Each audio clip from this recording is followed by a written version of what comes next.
So motherfucking sick as shit.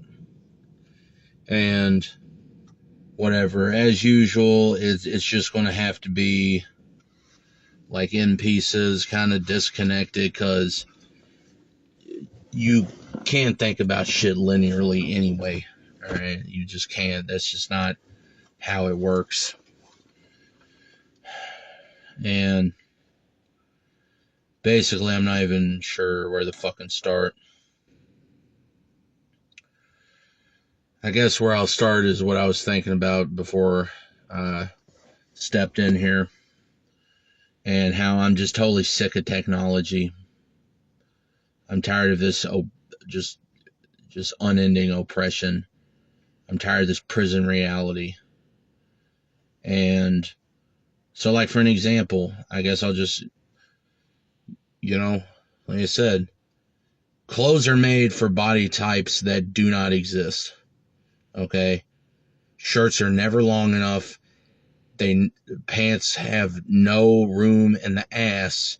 And then the amount of crotch space they put on them is really, frankly, just wishful thinking for you motherfuckers. All right? Trust me, you don't need that much room. All right? But so you get a shirt that's not long enough, and then pants designed not to have an ass to them, no matter what you buy. And so what happens is, if you ever sit down, I'm not even sitting up straight. I'm leaned back at like 45 fucking degrees right now. Doesn't matter. These clothes are designed to pull the ass down on the pants and the back of your shirt up. Like, they're designed that it's not like nobody's ever figured out that clothing does that. And it's like, what are you supposed to do? Buy a shirt with one of those stupid shirts that's got a tail on it? It's like, well, first of all, why don't you just make the whole shirt that long? And then second of all, why don't you make pants?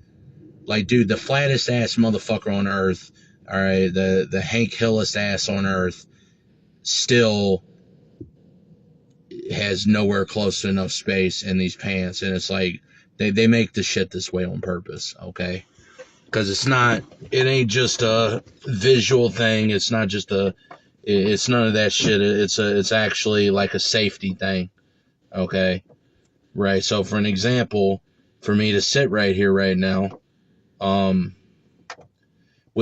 especially with enough layers on to be relevant,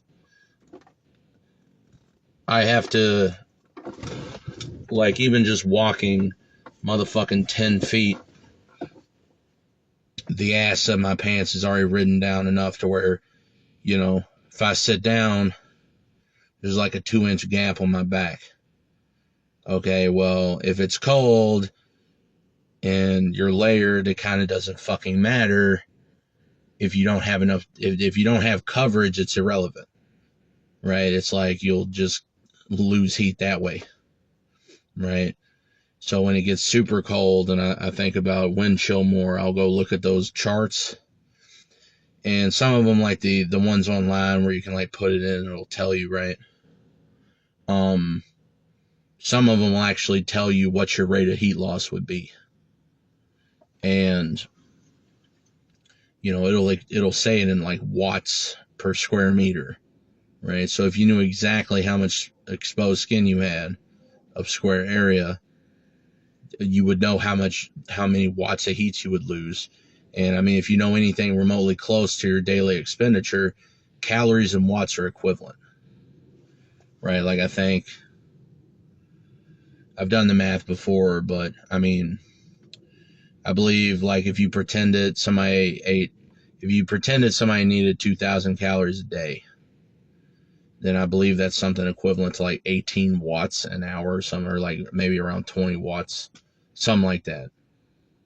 I'm pretty sure there's like 4.184 kilojoules in a kilocalorie, and watts and joules are equivalent, right? And, like, watt hours is, defined as, joules, times seconds, times minutes, something like that. So they're directly equivalent. So you could just, you know. But you don't have to have all this knowledge to intuitively understand that if it's cold outside, having exposed skin's a problem, right? And it's like, well, there's why they make everything so short on purpose. Well, motherfuckers majority buying the shit don't actually need it. They're buying it for style, and it's like, like North Face. I don't think it's even been serious winter clothing since its inception. Or they found out real fast that they could just sell it to, losers that, care about style or whatever.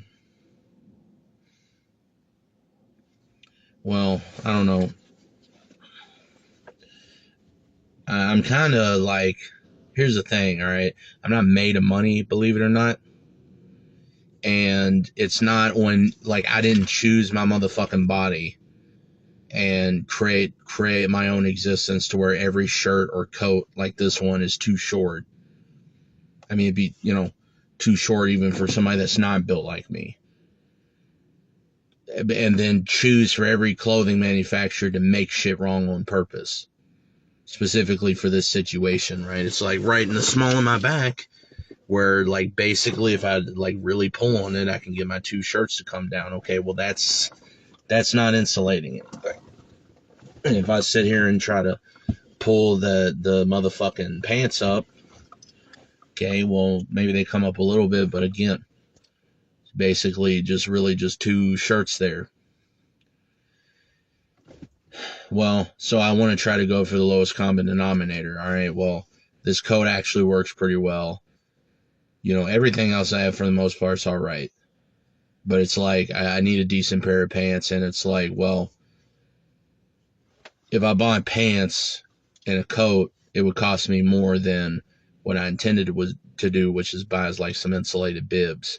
Because those, generally the winter ones, it'll come up, it comes up quite a bit in the front and back, but also generally it'll, come up maybe about halfway on the left and the right side. You can just, the sides of your torso. Well, then my coat would be plenty fine. Like, I'd actually get a better result. Because then, then you're bending around or moving just regular, and it's not going to expose nothing. So you stay warm, right? Well, but then anything that's built like that doesn't fit me, or if it fit me, it's just ridiculous price. And I don't know. I'm sort of experimenting with some shit as far as that, but like, for an example, something that pisses me off with Amazon is I was going to try to get another one of those Carhartt ski masks I had. I had one in like 2018. Apparently I'd bought another one in 2022, according to Amazon.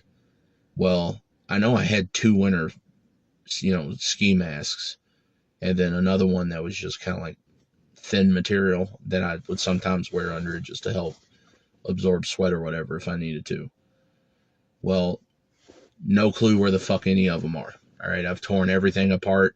Anywhere that I could think they might be at, nothing. Well, the one I want to get, which is that Carhartt one, it always says available, ships in 1 to 2 days, right? So translation, it's not in stock.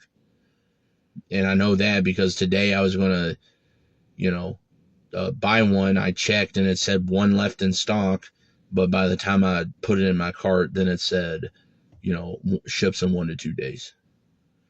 You might think, oh, it's because you hadn't known, because I removed it from my cart and then checked it multiple times in a hour period, and it still said 1 to 2. It's like, well, I'm not giving you money for shit that's not even ready to send out. I'm not paying you for shit that's not there, right? So it's like, whatever. At this point, I need a couple other things anyway. So there's a couple other brands. Getting two of those is actually less than the Carhartt, and I mean, I don't remember them sending me the car. I mean, if I did buy one before, then they didn't send me the right thing, I guess. because one of my thumbnails I've used a couple times recently is from 2022 originally, and I specifically remember that thing not being that good. And then the one I did have originally was, I wish I could find it because that thing is amazing. But of course, I'm not going to be allowed to.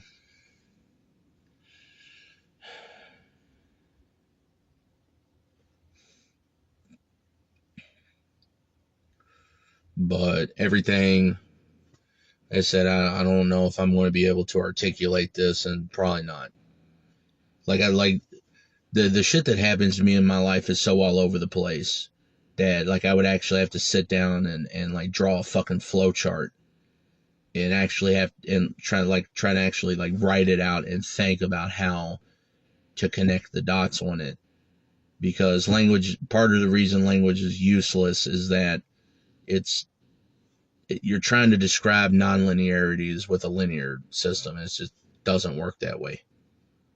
You don't think linearly, and this was something I was going to make its own video about at some point.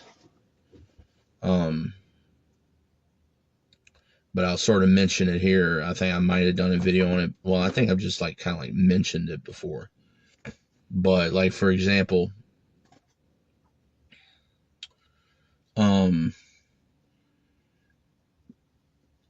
it's not actually exactly what I was going to talk about, but it's highly related. So like, for example, police. These child fucking criminals know for a fact that you don't remember shit in direct linear order, right? And they know for a fact that you remember you remember things on the basis of how important they were, all right, not their chronological order, and then you can't recall everything simultaneously. So they're going to question you, right? They, according to some bullshit on YouTube, though, they don't do interrogations, they do interviews. Right. Well, that's the trickery. They ask you what happened, you're not going to remember everything, and you're not going to remember it in order, right? So, like, a good example of this in like a movie would be, I think it was Menace to Society,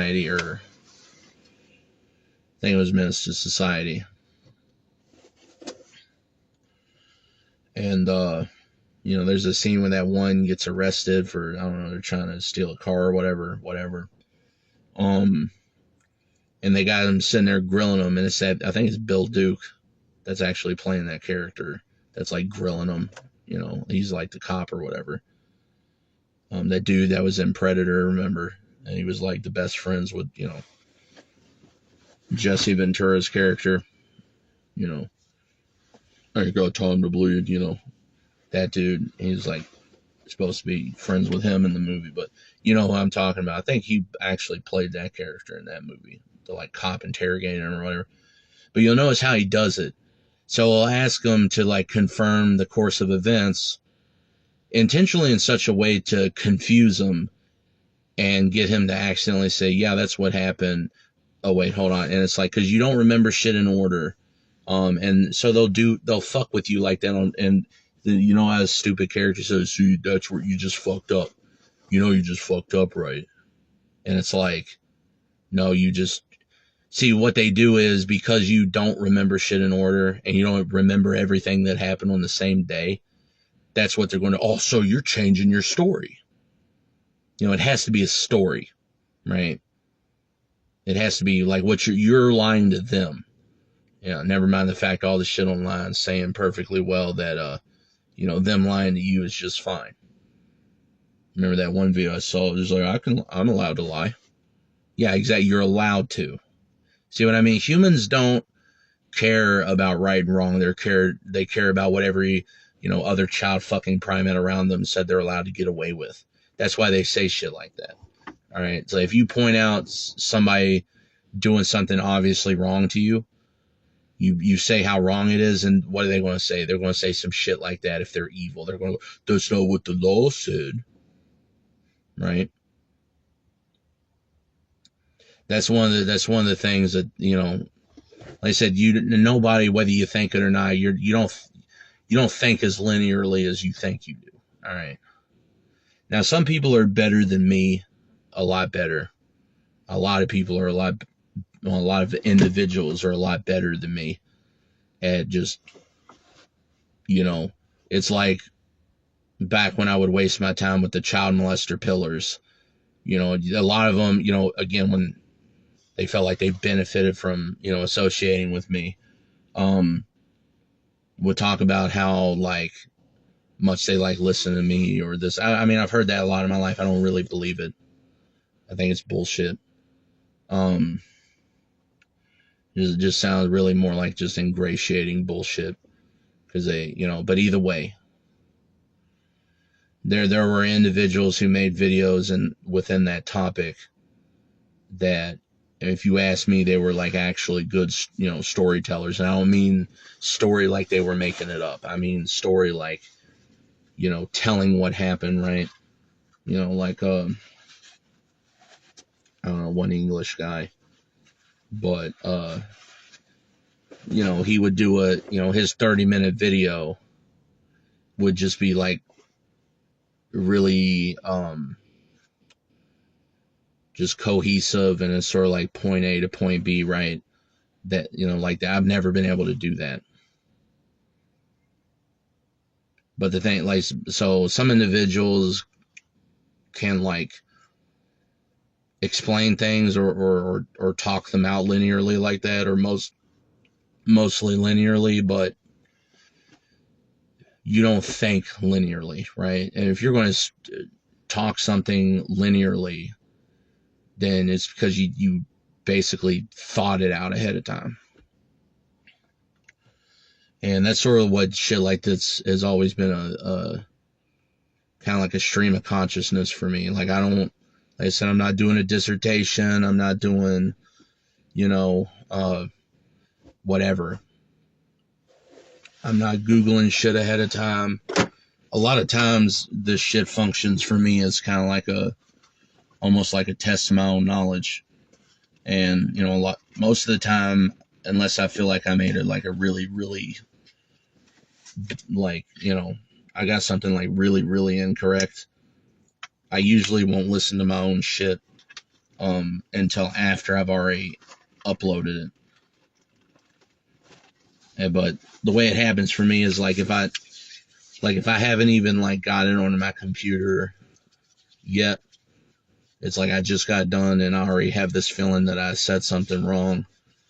That's usually a good sign to me that I got something like really, really wrong, because otherwise, you know, I get shit wrong all the time and like don't even realize it till I listen to the video, and it's like, why the fuck did I say that? You know, like most of the time I just misspoke because I'm, you know, basically talking about three things simultaneously, and it's like, you know, I mean, I'm thinking about it all at once, but trying to get it out or whatever. But sometimes it's because I just flat out got it wrong, you know.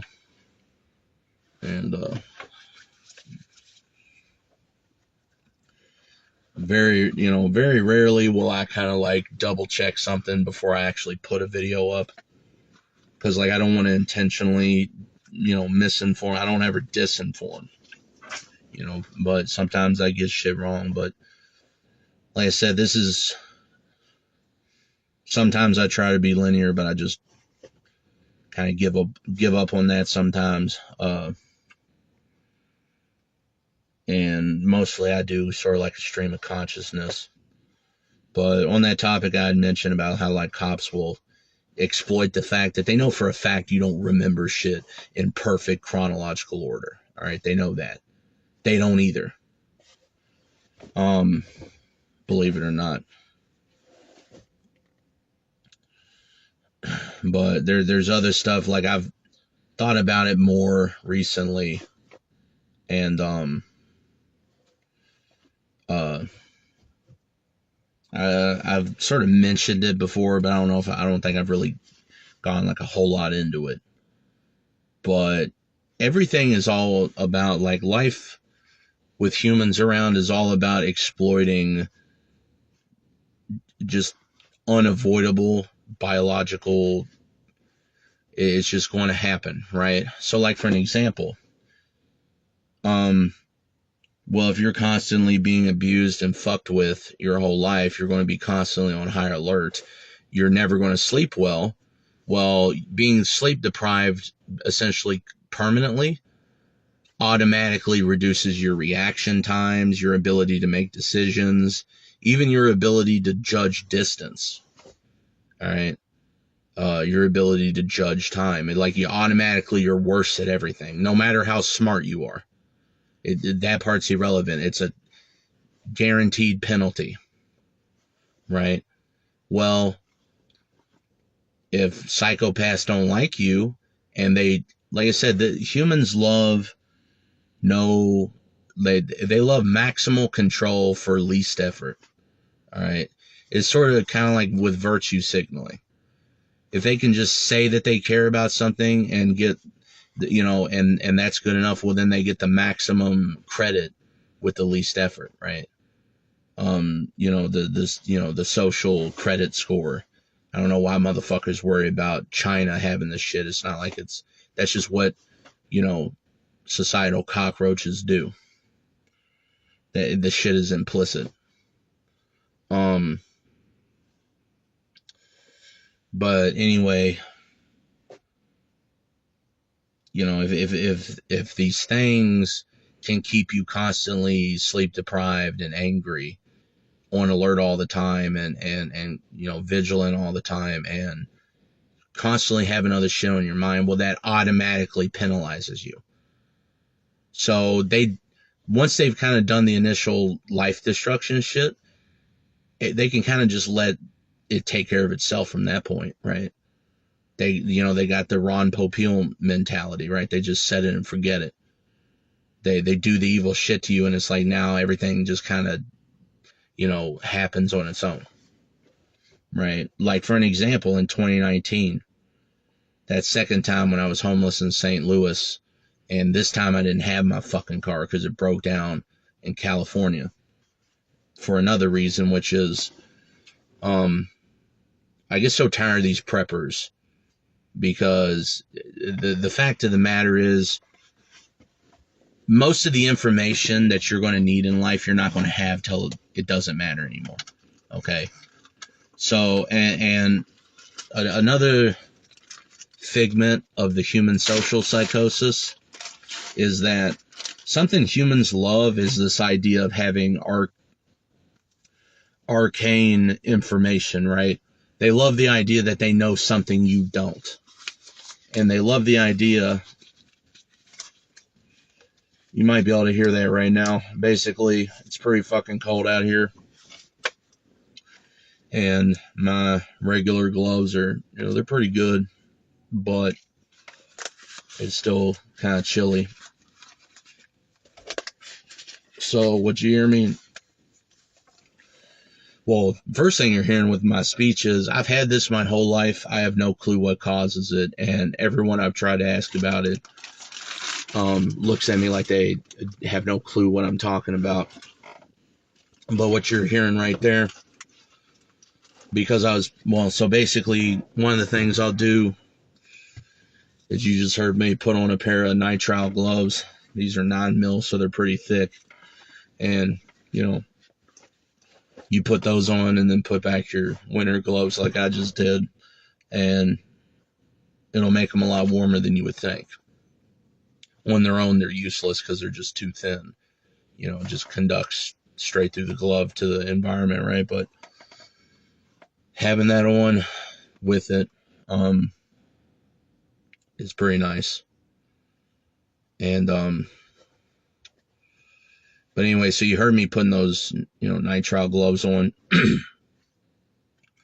Well, another thing you probably heard is, it sounded like I couldn't breathe for a second there. I've had that my whole life, and anybody I've tried to describe it to just looks at me like I'm crazy or whatever. But if my hands are dry, or a surface is dry and I touch something, it takes my breath away. It's been that way as long as I can remember. I remember being a kid and like noticing this. It's like I would touch a like dusty windowsill or something and go, I don't know what that's about. I don't think it's an allergic reaction. It's like, oh, it's dust, so allergens, or because it happens the exact same. It's hands dry surface, whatever. And it's like I just put on lotions for that reason. If I ever put on lotions, basically to try to make that stop. Whatever. But humans, again, they're just useless eaters. They're always trying to get the most for themselves with the least effort.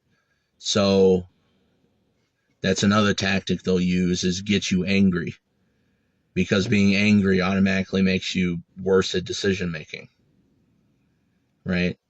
So everybody, whether they'll admit it or not, is aware of like, a woman fucking with a dude, and it's like if she just is relentless about it long enough, eventually he's going to get mad and punch her in her fucking face or whatever. And it's like, see, now she just created the environment to, basically try to get him, murdered or whatever. And it's because you don't have permanent willpower. All right. You don't. Now, humans love to pretend you do as a form of blame shifting, right? It's like, no, it wasn't them fucking with you. It was, you just like giving in or whatever, right?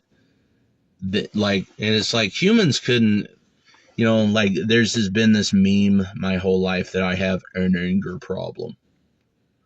And it's like, no, I'm angry all the time because of how I'm being treated. I have a being treated like shit for no reason problem, right? Anger problem is what humans have. Watch how quickly they get enraged by you just daring to defend yourself. And they'll want to do shit and say shit to you that they would never dream of being done or said to them. And anyway, that second time in St. Louis, I didn't have my car. And now I remembered I was mentioning that, and I don't remember exactly why. Oh, right. So they like to have the arcane information, because that's a form of control too, right? If humans can make your life worse by just not telling you something, again, I didn't do anything. Yeah, exactly. That's what they did, is do nothing, right? So for an example, if I was told what I needed to know about that fucking car, I'd probably still be driving it right now. If I was told anything to like look for with vehicles or this or that, yeah, I probably wouldn't end up with a lot of the junk like this thing that I've ended up with. Now this thing, here's actually another thing I don't like. I'm sick of advice online on anything, because it's really easy to say, oh, just do this, do that. And it's like, oh, just give me a social safety net, right? So like my most recent ex, which at this point has been like, it's been over 5 years since we first met. And I may or may not get in. I don't know. My feet are already feeling colder than I expected. That was another thing. I just kind of wanted to see how I'd feel. Now, so I got on 2 regular pairs of socks.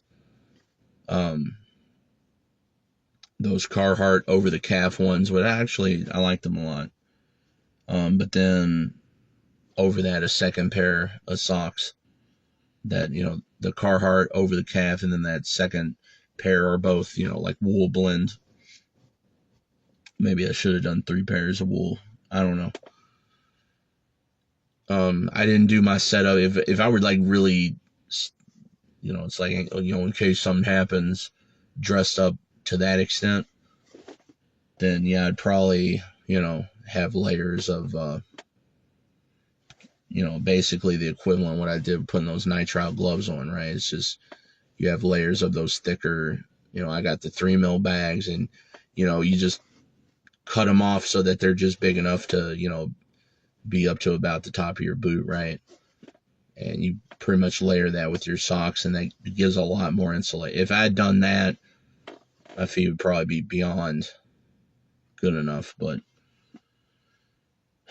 so I don't know. Basically, I don't know how long I'll sit here, because I don't know how long it'll take for the cold to affect me. But I'm experimenting, and it's not that cold tonight. This is another thing, sometimes I'll just dress up. Like, for an example, I dressed up tonight and just sit in my car and just note how I feel relevant to the temperature. And then the question to myself is, would I be able to, sit here like that? I mean, sometimes I'll sit here for, like 3 or 4 hours, when I did videos like this in 2020. Like I said, dude, nobody appreciates me. All right. It doesn't matter what I've done. And it's like shit that, for me, it's just regular. And it's like they couldn't even dream, and it's like, especially in 2020, 2021-ish, like I'd be coming to my car or whatever when it was 0 degrees Fahrenheit, right? And just bundle all up, just sitting there with the car off, no heat, nothing, and sit there for like 3 fucking hours on a video. And it's like, they're not doing that. But I mean, think of the experience you get. It's like, well, I mean, if me dressed like that lasted 3 hours at that temperature, or 4 hours or whatever, how would I have to be bundled up to last 8 hours, right? Or whatever. And so you get a lot of, I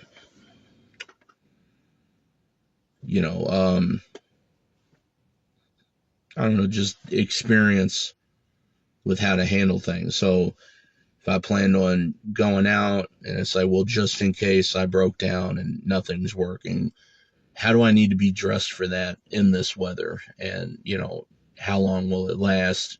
You know what I mean? But these idiots, who like think I'm a bitch or whatever, it's like they've never done that. And this is part of the persecution. Now my voice it's not even just it's like I can't breathe because my hands are too dry, but then it's the fucking croaking shit. Like there's something just magically wrong with my, again, this child molester verse has always done everything to try to silence me.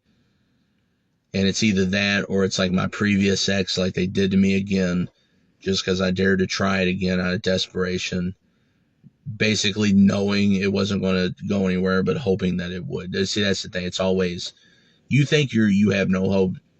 You do. I don't care how hopeless you feel.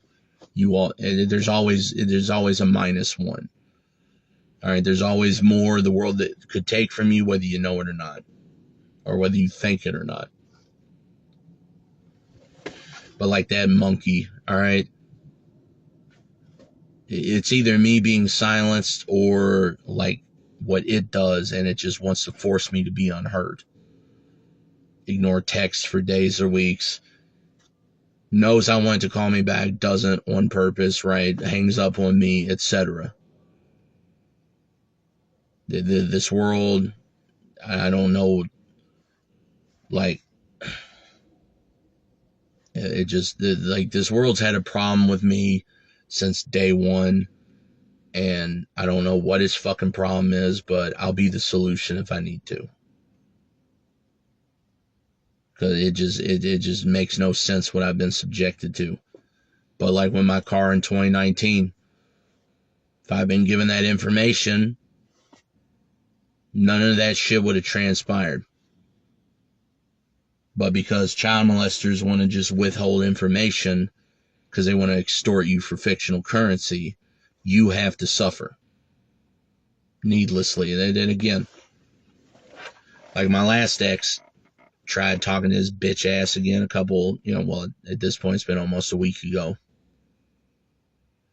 And 2 years ago, he went to throwing in my face, oh, I have a place now. I got my own car. Come home. Come home. And I'm like, all right, well, where's home at? I need an address. He's like, oh, you need to do this. And it's like, just tell me where home is. He's like, oh, so you think I'm just supposed to let you come live with me? And it's like, you mean like that dude that let you live with them for free 5 years ago when we first met? You had no problem getting me in there. Like, he literally, it took one text, hey, here's where I live. Come live with me. Well, but the only reason he did it then was to fuck me over and help his friends steal from me. Right?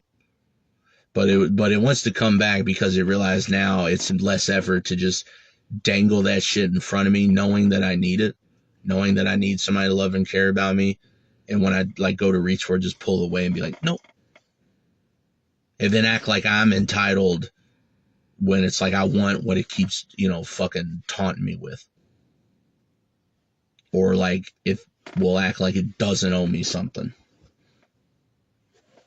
Where's the psycho verse giving him the piece of shit car that, again, just, tens of thousands of dollars out the window just to not even repair what was supposed to be repaired, and then nobody's going to do anything about it. And then tell him it's his fault. Not happening. Doesn't matter how evil he's been. Doesn't matter how evil he's been to me. Right? He's just evil. And I mean, maybe everyone else he did shit to deserved it, okay, but they didn't get it for the reason they deserved it, so it's injustice no matter what. And then on top of that, he's persecuting the innocent as well, so it's like, who's giving that thing the place to live? Or this nice cushy office job, and, etc. I mean, I know for a fact he's a felon. That you were supposed to just not have anything. Right? And, individuals like to say that government is infantilizing. No, humans are just infantilizing. And all government is just an extension of just natural human behavior. Or like a video I made years and years ago on Shit Shoot. Said something like the state is just an extension of the psychopathy of the family unit or whatever. Or like I've said on community posts here, humans have never wanted anarchy. Even if they said they did, what they really wanted is micro-states, right? So it's like they wanted to be the oppressor, or I call them pettier tyrants. It's just they want control. Like you go look at Peter Hitchens bitching about the, dissolution of marriage or whatever. And his whole argument is off of the basis of, marriage used to be, the house and all this. It was like a man's kingdom, and it was his,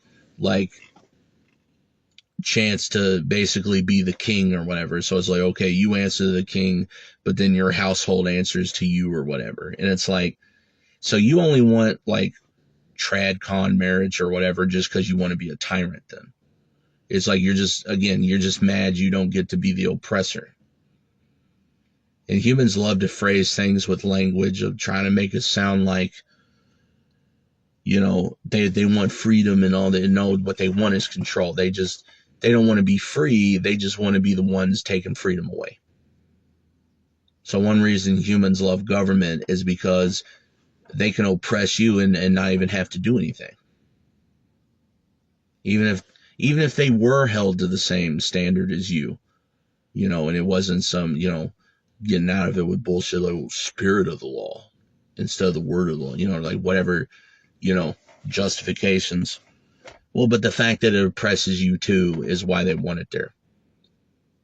Or like Jews in motherfucking ghettos and occupied, parts of Europe where they become their little, I call them glorified hall monitors for the Nazis. And then you can find motherfuckers writing about how it's like, like the ghetto police were worse than the Nazis themselves or the Ukrainians or whatever, right? And it's like, but both sides of that were Jews, and it's like, well, then that means they were never oppressed, because you wouldn't do shit like that if you were truly oppressed. But it also means, and those specific individuals, but it also means that they don't really think that they have a people or whatever. Humans will just leverage these fictional social groups as really just a way to get more power for themselves. So like a BLM terrorist will say Black Lives Matter, but what they really mean is they want themselves to matter. Or like LG, I ain't ever seen any of these human faggots give a fuck about my rights. So like, it's like, how come I don't, it's like, thought you cared about LGBT rights or whatever, right? It's like, so why are they treating me worse than, like almost worse than anything else? Well, it's because they don't give a fuck. They care about, they want rights for themselves. And back to my point, this idea that governments are infantilizing, no, that's just what humans do. That's why they want to be a, pettier tyrant like Peter Hitchens and get to be the king of the house or whatever. And part of this is with just artificially withholding information from you, right? So like, for an example, they were already phasing this out when I was a kid. So like home ec or like shop class and shit like that. That's why they got rid of that stuff. Okay, because like, for an example, in the past, you got shop class or whatever, you learned how to do stuff. Okay, well, if you knew how to fix your own car and they weren't so complicated that you could realistically do that, well, you'd only take your shit to a mechanic just purely as a time trade-off thing of it. Just, you'd rather just have somebody else do it, so you can use that time for doing something else. And at that point, it's like, well, if you could do it yourself if you really needed to, well, then they're required to provide a quality service, or nobody would pay them. They just, all right, well, fuck it, I'll just do it myself then, right? Well, they'd rather take shit like that away, so that if you have no clue how to work on a car, and cars are on purpose designed to be basically like, you can't work on them pretty much, like, I'm about to get into where I've been dealing with this piece of shit. But anyway,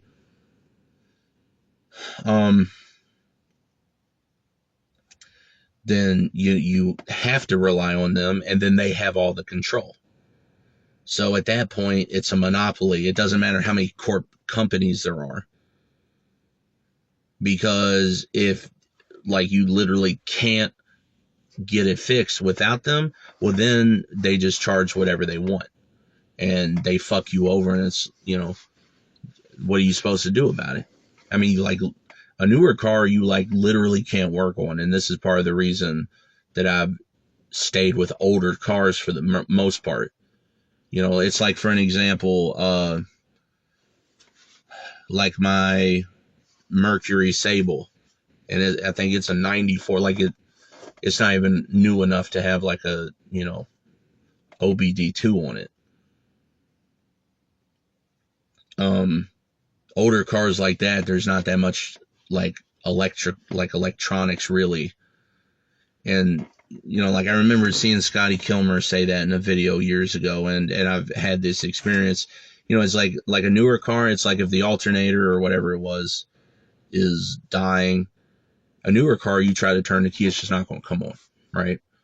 Whereas I've done this before, where I've had cars that, like that 94 Mercury Sable, where I probably should have got a new alternator in it a year before I did, but it's like, if I turned the key over and just, like held it in it would go whoop, whoop, whoop, whoop, whoop, whoop, whoop, whoop, whoop, whoop, right, and it just would start, And it's like a newer car, it's like, fuck you. Oh, you got trapped in the middle of nowhere and all you needed to do is just be able to do that to start to get somewhere. No, fuck you. The computer decided you're not allowed to turn the car on. Well, shucks, that generates a lot of money for tow services, doesn't it? Right? And this and that. So even if you had the intelligence to learn this stuff, and like have to go looking for it. Well, I mean, if you physically can't, like, basically you're not allowed to do it, or like they do in a lot of motherfucking cars where they lay out everything. So what otherwise would be an easy fix, you have to basically take the whole damn thing apart. Well, that's no longer, you just get stuck on the side of the road and, oh, quick, let me do this real quick. And then you're going again. Right. Well, that generates a hell of a lot of fictional currency for them, huh? So that's just what humans do, because it's not just about the control and then the blame shift, right? It's like they control you, but then it's your fault because you should have known better, right? They get to be the petty tyrant of, treating you like a child, right? They infantilize you. They make you helpless. And then they'll even say shit like that. Oh, you just, like you have learned helplessness or whatever. It's like, no, you're literally being restricted from doing shit on your own. But then at the same time, they get to stroke their own ego of feeling like they're super smart, but it's only because they're just arbitrarily withholding the knowledge from you, right? I don't exactly, even psychopaths that like truly hate me are not sitting there and lying and pretending like I could, like if I want to know something or need to know something, I have no problem gaining that information. But when it's all over the place, chaotic, and like it's not just you have to go looking for the information, it's they like give you bad information on purpose. Well, it doesn't matter how smart you are then, right? Or like one example I'll use sometimes is like the idea of like, let's say you were like really intelligent and there's a lot of shit that you could know.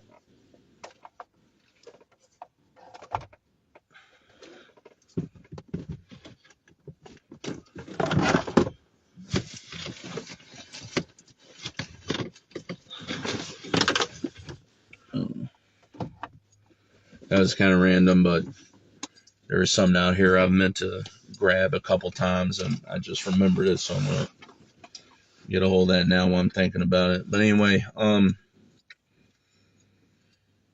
you could have been super intelligent and capable of understanding basically anything, but it's like prior to the internet, well, if there just weren't any libraries near you or it wasn't economically feasible for you to get to them, well, then you're just not going to know shit. That doesn't reflect on your capacity to know things, but to a human, that's a good enough proxy for them, right? It's like, well, you don't know it right now, so that's like proof I'm smarter than you or whatever. Like this is the child molester brain primate end game, is just total control of you, and then just get to say it's all your fault, avoid responsibility. Humans want total control, no responsibility whatsoever, and then get to in their own psychotic mind prove that they're better than you and you suck or whatever, right?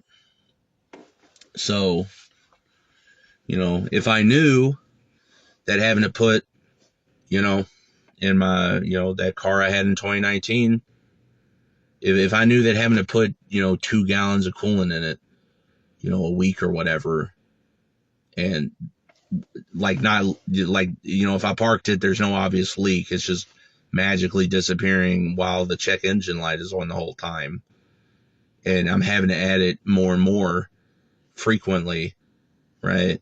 It's like no one ever told me that indicated a serious problem. I mean, a yellow light in any other context isn't, yellow light means warning. It doesn't mean, hey, your shit's about to like permanently be destroyed if you don't get this looked at, right? If it said that, you might do it, right? But, you know, if you're just, you know, going to get told, oh yeah, just, you know, put, you know, just put colon in it. And it's like, right? Well, that's on purpose. Just to, not only to waste your time and money in this, but actually try to get you killed. All right. Like, it just, none of this shit is an accident. All right. It's not like these humans don't understand like what their bullshit leads to. All right. This idea, and you know, it's funny because I was reading Slashdot earlier and I seen somebody on a comment basically say kind of like a forum of shit I've said before, where they said, what'd they say? How exactly they put it? I don't know. I probably won't be able to get it exactly right, which sucks because that shit was funny. But, of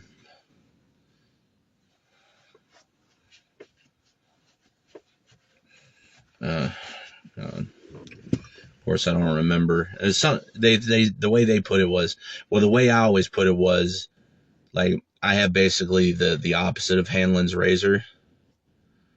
Attribute everything to malice, because attributing it to stupidity is giving humans way too much credit or whatever. He said something like that. He said something like, always attribute malice to what could be equally stupidity or whatever. I don't know. It's just the way he said it was pretty funny. And now tonight's going to be the night where these otherwise real toasty Carhartt gloves aren't good enough. Sounds about right. That's how this bullshit always is in this motherfucking world.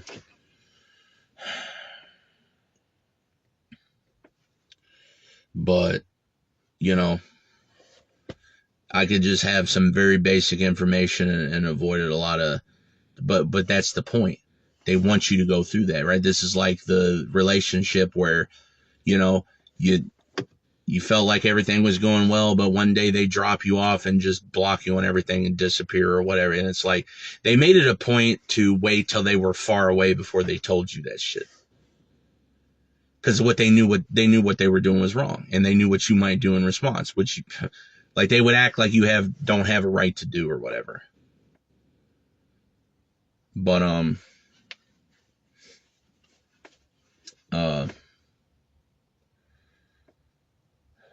I mean, it's like the current situation with this. Everything happens at once, and it's like one of the things I remember happening as part of this psychopathy.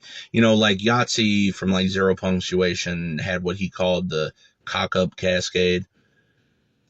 I describe something I call the psychopathy cascade, where it's like I do one moral action or even have a single moral thought, and here comes all this persecutory psychosis.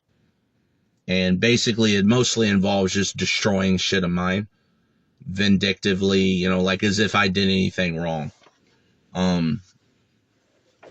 Well, you know, back in 2017, 2018, when I met one of my exes, Keith, you know, because I talked about being homeless and all that. Like, I mean, we met when I was living in a hotel. And that, you know, again, trying to live in weather like this, and, you know, eventually I found, you know, FedEx and work there nights, try to sleep during the day when it's a bit warmer, blah, blah, blah, right? It comes up because I'm living in a hotel, and, you know, I started talking about these little tricks that you're probably not going to think about unless you've been in that situation. Even then, you might still not. And like, for an example, one of them for me was pillowcases. Pillowcases are, you know, pretty strong overall for the material. And what's cool about them is, it's like, for an example, if I've ever been homeless with a car, which is almost every time except that second time in St. Louis in 2019 in the summer, you know, the worst time that could have happened, you would never know unless I told you. The closest indicator you might have is that, wow, your vehicle's kind of messy, got a bunch of shit crammed in it. But a lot of people are like that, right? So you could play that off. But what I would do is take a shower at the gym, occasionally wash my clothes at a laundromat. And the way I do it is I'd have pillowcases specifically for dirty clothes. And so the way I do it is, you have them build up in the pillowcases, and then when you wash everything, you just wash the pillowcases with it, and then they're clean and dry too, and you just put the clean shit in those. Boom. Right? So you got, like almost infinitely reusable, laundry bags essentially. And it's pretty, like, you could really easily get a pillowcase for zero money, right? And especially if it's like I'd be on the street living in my car till I had enough money to, all right, let me just get like kind of a real rest and just like get a hotel for the night. If you found a place with no deposit, it's like these fleece blankets and these pillowcases are going with me, right? And the towels too, probably. But, pillowcases are pretty strong, so you could also just use them to carry shit, right? And they hold more weight than you think. And something I had told Keith is, like, I told him all that, and I was like, I said, I don't think I've ever seen a pillowcase rip, right? Well, I've been taking a pillowcase of mine to the gym, because what I'll do is I'll just, when I go to the gym, I'll take some like empty diet soda bottles and I'll just fill them up at the water fountain, and again, because the pillowcases are pretty strong, I'll just put them in the pillowcase and, carry them back and forth like that. It's just, quicker and, more convenient than like a backpack or something. Well, I've been doing that recently. And the last time I did it, I set my, pillowcase, I took them out and I'd set the pillowcase down, and then yesterday or today, I went to grab the pillowcase. And as I grabbed the pillowcase, I had the thought of what I had told Keith about how, I don't think I've ever seen a pillowcase. I was just, pillowcase, talk to Keith about pillowcase, right? It's like just real quick, easy jump to make. But like, I didn't even finish the thought of what I had said before I noticed what at first was like a line. Before I even finished the memory of saying, I don't think I've ever seen one rip before, then I see this line, and I'm like, what the fuck? And it's first I'm hoping maybe it's just a thread pulled out or this or that, or like a mark on it, got dirt on it, whatever. Look a little bit closer. Sure enough, big ass motherfucking rip in the pillowcase. One of the best ones I had too. Because it's not that big, but it's one of those ones that has a zipper on it. It's really meant to like kind of go over a pillow. But because of that zipper, you don't lose that space at the top where it's like if you want to close it off, you have to loop it over on itself and pull it through, right? It just zips. So you basically have all that space available, which is why I used it. And it's like I've had this pillowcase forever. I may have had it since I was a kid. I used it when I was homeless prior to me ever saying anything to Keith about it, but it's like I dared to do or say anything moral within the last 24 or 48 hours. And part of this is, well, now this pillowcase is just randomly destroyed for no reason, right? It's like I have tote boxes, one of those, one of my bigger ones that I use all the time. Handle just broke the fuck off the other day, and it's like they design them this way. It's like it's not. That's the only place to really grab them. So you put all the load, all the tension of me holding it and all the weight of the shit while I'm holding it right there, because that's where the clasps are, and it's like you design them to break off on purpose. You can't replace them easily, right? It's like, even if you could buy the parts, it's just gonna, I could probably guarantee you it economically, you may as well just buy the whole new thing. And then they do this weird inversion where, like, so for if you wanted a 5-gallon plastic bucket, if you pay for the bucket, you don't get the lid with it. Fuck you. You have to pay for the lid separate. But then with totes, which break way more often, and it's usually, if it's not the latches, it's usually the lid. Well, if the lid broke, well, you can't buy them separate. Fuck you. So you gotta buy, you basically have to buy a second body for it that you don't need. And that was something that's like, do I put shit in these totes and don't ever move them? Very rarely. And it's like, I don't even put a whole lot in them. And they just break from not even regular usage, light usage. But because I dared to even think morally or speak morally, it had to destroy that shit. Right? As soon, my car starts fucking up. So now I'm desperate. And so, like I said, my last ex wanted to dangle that carrot in my face of a place to live in a functional vehicle. And it's like, well, I'd sure love to live somewhere for free like this thing has gotten to do. And then it's got a functional vehicle, so I wouldn't have to worry that much about mine working. And it would be so much easier to rebuild myself and try to get anything done. But it's like, nope, not allowed to. And so, I mean, this thing being a piece of shit to me, it's like, all right, well, I'm just, if they're not going to tell me where I'm at, if they're not going to tell me where they're at, I'm going to have to find them. And then they're going to wish that they gave me what I was owed voluntarily and just loved me and made me feel happy for 5 years instead of fucking with me, already knowing how bad it was for me. So the moment that is shown to be as pertinent as it is, well, now the thing is someone sure that I barely want to drive it even just, to the gym or the store. Well, and then to overlap, just spit in my face more.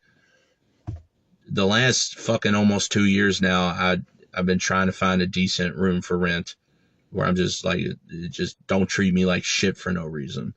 Well, a couple days ago, I managed to talk to somebody that has been all right so far.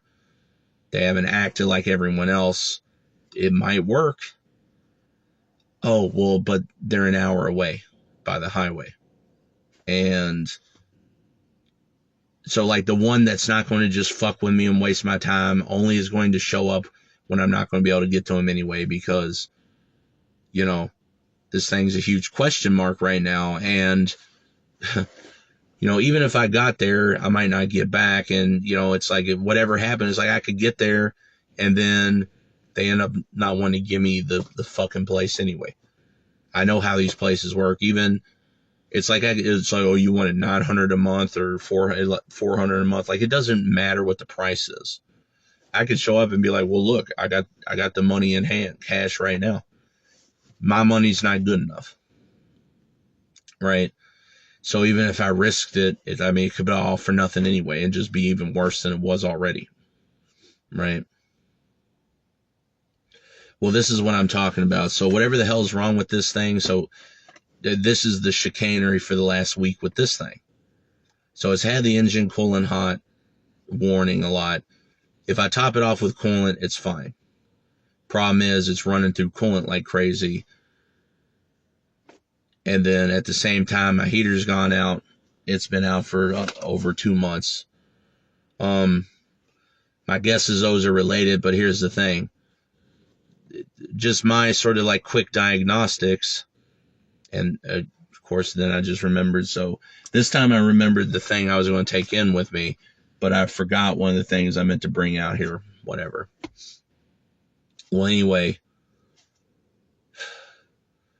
if I actually top it off with coolant, I don't get the message. Maybe it'll get slightly high, but that could just because it's basically what I'm thinking is the basically all the issues are the, seems to me like it's either leaking at the radiator, or I mean maybe it's the water pump, or both or something. But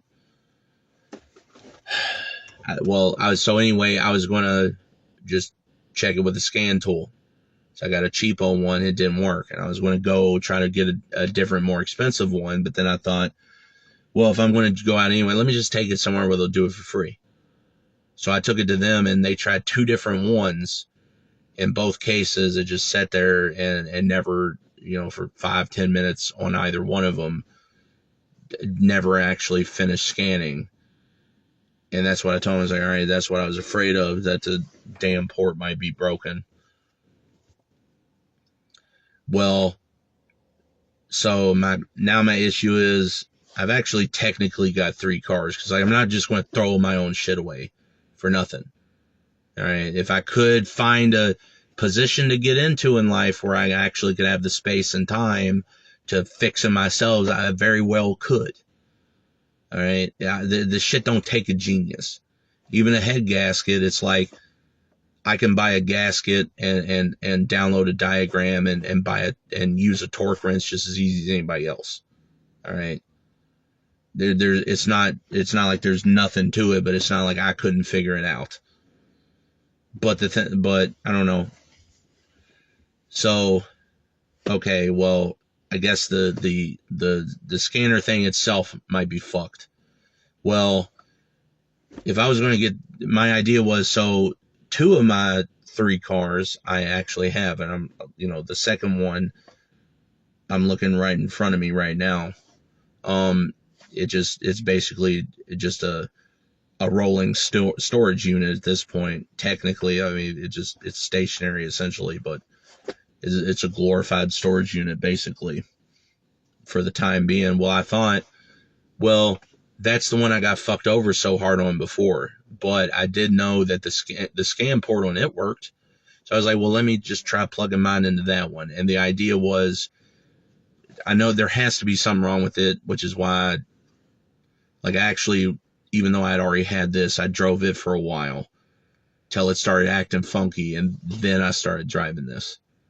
Okay, well, I know that it worked before to scan it, and it sets for a long time, but, it hasn't had any problems with the battery. Occasionally I'll come out and let it run for a bit. But so I thought, well, then, I know the port worked on it. I know it turns on, so let me just scan it. And the idea was, well, if what it says is wrong with that, estimate it might cost less than what I think might be wrong with this one. Well, let me just get whatever is on that fixed and just start driving it again and worry about this thing later. Well, I walk over there with this fucking port I got right here, scanner, and, try to do that. Well, now magically the battery's dead. So I try to jump it. The battery, that thing was, I hooked it up, tried it, didn't work. But the way these things are that I have, when you just clip it on, it tells you the voltage. Well, according to that thing, it's a voltage. It's like if you have it clipped, but you don't have it set to jump yet. It said it's like 3 volts. And it's like, dude, I turned this thing on and ran it the other day, right? Or maybe a week prior to trying that. Did I leave a light on or something without realizing? I don't know. Maybe I did. And that was part of the persecution. But the point is, so now it's like, well, anyway, so my jumper didn't work, right? And if I turned it to the jump setting, if the battery was close enough to where jumping it with that thing would actually make it happen, then setting it to jump mode would say 13 point something volts, right? But the way it is now, just clipping it on says 3 volts, and if you set it to jump, it only says 12.8 or whatever. Either way, it's not jumping it. So I guess I gotta maybe try to hook it up to charge. I was actually going to do that tonight, but I was like, I don't feel like it. I felt like sitting here venting, but I don't feel like fucking with it right now. And that's for another reason I might get to in a second, which if I start feeling much colder than I do right this second, I might actually do the second half just sitting in front of my computer like I've done once at this point. Although one thing I'll say is, with the socks I got on, they're actually, it's funny. It's like normally it's my feet that get cold, but this time is my hands, right?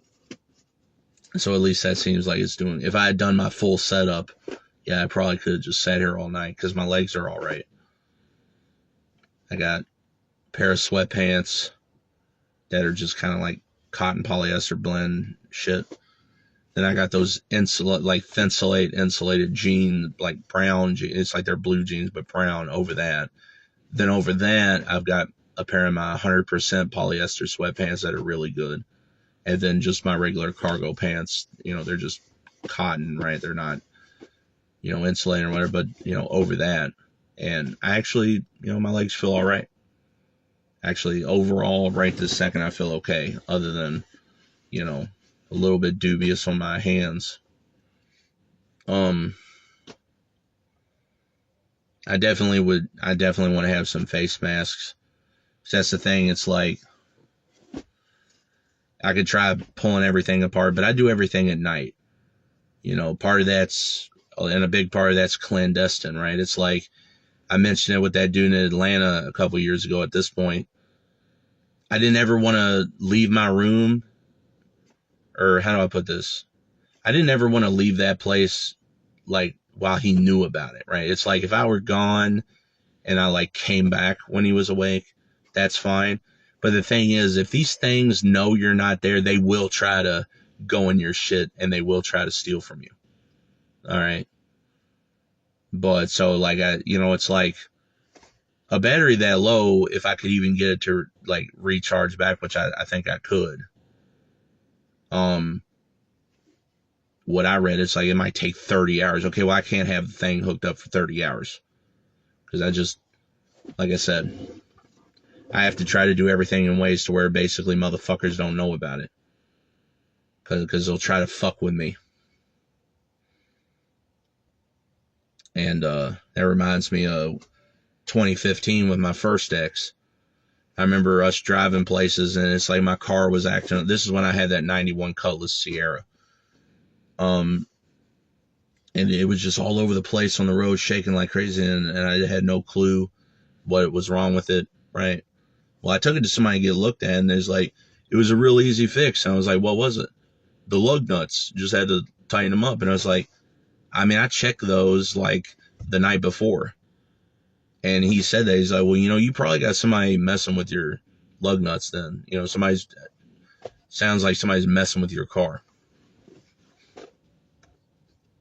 And yeah, that's probably what it was. Probably my first ex.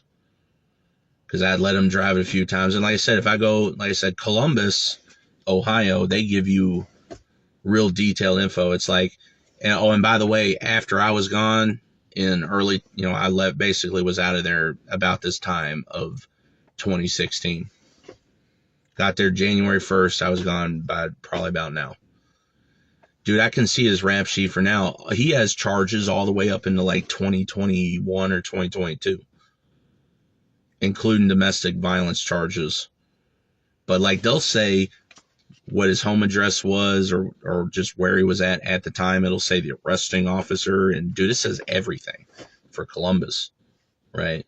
So I actually, not that long after 2016, I went and looked on there, and I noticed he had gotten a speeding ticket. One time I let him drive my car. He had gotten a speeding ticket speeding in my car, right? I know because it said the license plate on there, and it was my license plate number, right? That's what he probably would have been doing. If he wasn't fucking with the lug nuts directly, he was just slamming it over, fucking, speed bumps and potholes and shit. And, again, it's like I told that dude that, it was a cheap fix, thankfully, but it's like I told him, it's like, dude, I checked him the night before. And that's what he said. And yeah, that would have had to been what it is. Like, well, I think somebody's messing with your car then.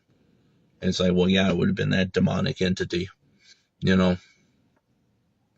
But anyway, so I tried charging. Well, here's the thing, and this is a good thing, because so the charger I have, I bought a second one actually. The first one I believe I bought, if it wasn't 2018, it might have been 2017, but for sure 2018, because I had it, during winter of 2018 when I was, with my Goth X. So I remember the place I have pictures from that place where outside his window is like a townhome type of thing or whatever. And out the kitchen window, the snow's up to the window, right? It was super fucking, yeah, pretty crazy, but I definitely had it then. I was using it to constantly reinflate my tires because, I had a tire that had something in it, and it was losing, it was deflating slowly, right? It wasn't major, and it's like, I've had this thing already for a while, and it's like, any time I was going to go anywhere, I just plug it up. It had a compressor in it, right? It's one of those all-in-one things. Is I just inflate the tires before I go out for the day or whatever. And I was able to, do that for a long time before I finally got it fixed. But the thing is, that thing saved my life. And potentially, and it definitely made life a lot easier. Because when I originally got it, this was when I was already, like I said, that Buick LeSabre I had. Full-size sedan, silver color, I think it was an 04. I love that car. A full-size sedan has a lot more space in it than you would really think. Most sedans are mid-size. But a full-size sedan, like I said, I was living out of the thing. So I know I had plenty of space in it. The only oddity with that thing, I'm pretty sure it had one of those things where the battery terminals were under the hood, but the actual battery itself was like under the back seat or whatever. Some shit like that. But other than that, it was great. I really loved that car. But I remember when I was living out of it, even in 2018-ish and 2019-ish, it was a lot harder to find like USB chargers in like restaurants and shit. And so one of the reasons I got it initially was that it had USB ports, and these were old school USB 2, right? So a USB 2 with micro USB, phones took forever. In fact, the phone I had at the time, if I was actually using it while I was plugged in, it would still discharge, right? Now it would just discharge more slowly. So that could have its own benefits. If you it's going to discharge, but you just want it to last longer, you could do that. But a lot of times I'd turn it off or put it into, low power mode and just let it charge off that thing. It had USB ports, as well as the compressor and jumper and all that crap. And what I would do is, so that car only had one cigarette, like this one has 2 cigarette lighters, and so does that other one I'm looking at, but like this one only had, the Buick LeSabre only had one, right?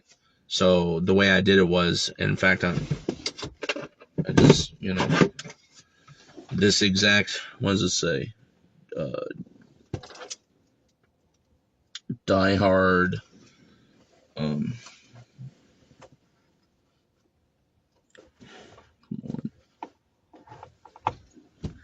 Die Hard 425 watt power inverter. Yeah. Dude, that thing used to be black, but now the outside of it looks kind of like a copper color. Because it's just like the finish is worn off, like the paint on it's worn off over time, I guess. Looks pretty cool, actually. But yeah, I got that one because it plugs in a cigarette lighter. And so what I did was, so I'd charge my phone off of, that jump starter thing with the USB port. But then I'd have the power inverter, this one right here in the cigarette lighter.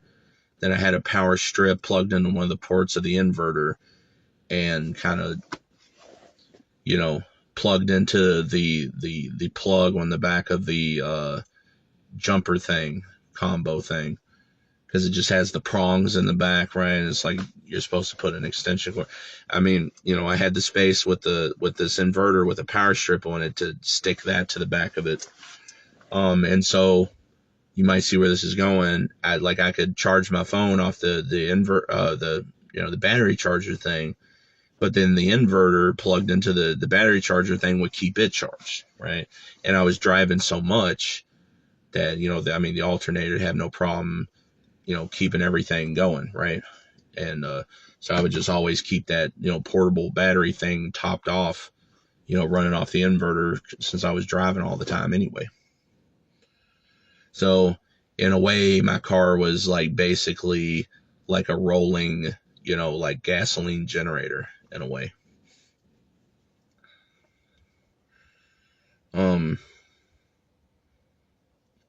And I, if I wasn't moving or like if the battery thing was fully charged, then yeah, I'd unplug that and just plug a little one of those things in that you just plug the USB in and just have that in the cigarette lighter. Although a lot of times I'd just leave it all set up like that and just use it that way. That helped a lot. When you're homeless and all these restaurants don't have USB ports, again, because they want to make life harder for you when you're already disadvantaged. That was a hell of a help. But then also in 2019, that was it my first time going from, I'm trying to think. I guess it would have had to been, yeah. So when I was going up California, into like basically up through California, up through Oregon to Seattle. At some point, I broke down. Well, what happened was, some point in California, I remember my car started saying it was overheating, and it was only letting me drive like 10 miles an hour. And I pulled over because I have been having to deal with this, just put more coolant in it. And actually a cop showed up. He's like, "You all right?" And I was like, "Yeah, it says it's overheating." Or he's like, "You need gas or anything?" It's like, "Nah, I'm just, put some coolant in it and it should be good to go again." He's like, "Okay, well, I was like, "All right, whatever." Well, I put the coolant in it. Normally that would fix the problem. I didn't really think at first about it driving 10 miles an hour. Well, I put the coolant in it and he had already left. And I turned it on and it was still saying that. I was like, "Well, what the fuck?" Well, I was right next to a rest stop kind of area on the highway. So I pulled into the rest stop and I looked in and I'm like, "What the fuck?" And it's like, "Where's my serpentine belt?" It's like it just disappeared. Well, the nearest car parts place was, multiple miles the opposite way. And so I basically tried to, find a way to turn around on the highway to get back to the place, be able to get to the place before they closed. And I got a serpentine belt. I already had tools to do it myself. That's not, like I said, it's not like I don't know how to do shit like this. But I bought a new serpentine belt and put it on myself right there in the parking lot of the place. They printed out the diagram for me. Pretty simple. I mean, you just take the tension off the tensioner pulley and you just loop it on there. Easy peasy, at least on a, 21-year-old car it was. And then I got back on the road. Well, the motherfucking belt kept slipping off. And actually, I tried to figure out what was going on. And what I determined is that the tensioner pulley itself was warped. So I tried to go back. Well, they had closed literally right when I pulled up. And these motherfuckers saw me pull up and just acted like I wasn't there. It's like they couldn't just, hey, will you let me buy a tensioner pulley from you real quick? It's like, nope. I mean, they didn't say nothing to me. They just, I just try not to even look at me, just to pretend that like they, could you imagine that? Like you were in that position and motherfuckers treat it like, it's not like they don't know what they're doing is evil. So I decided to just try to limp it. And I got maybe halfway to maybe halfway to Reading.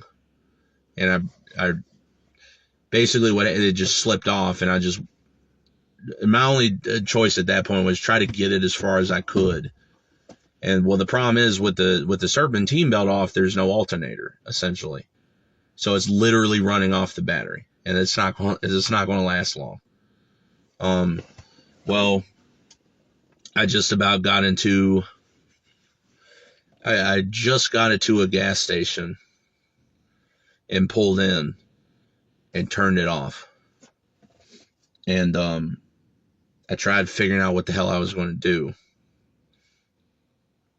And I tried calling some tow places, and it was going to be way too much.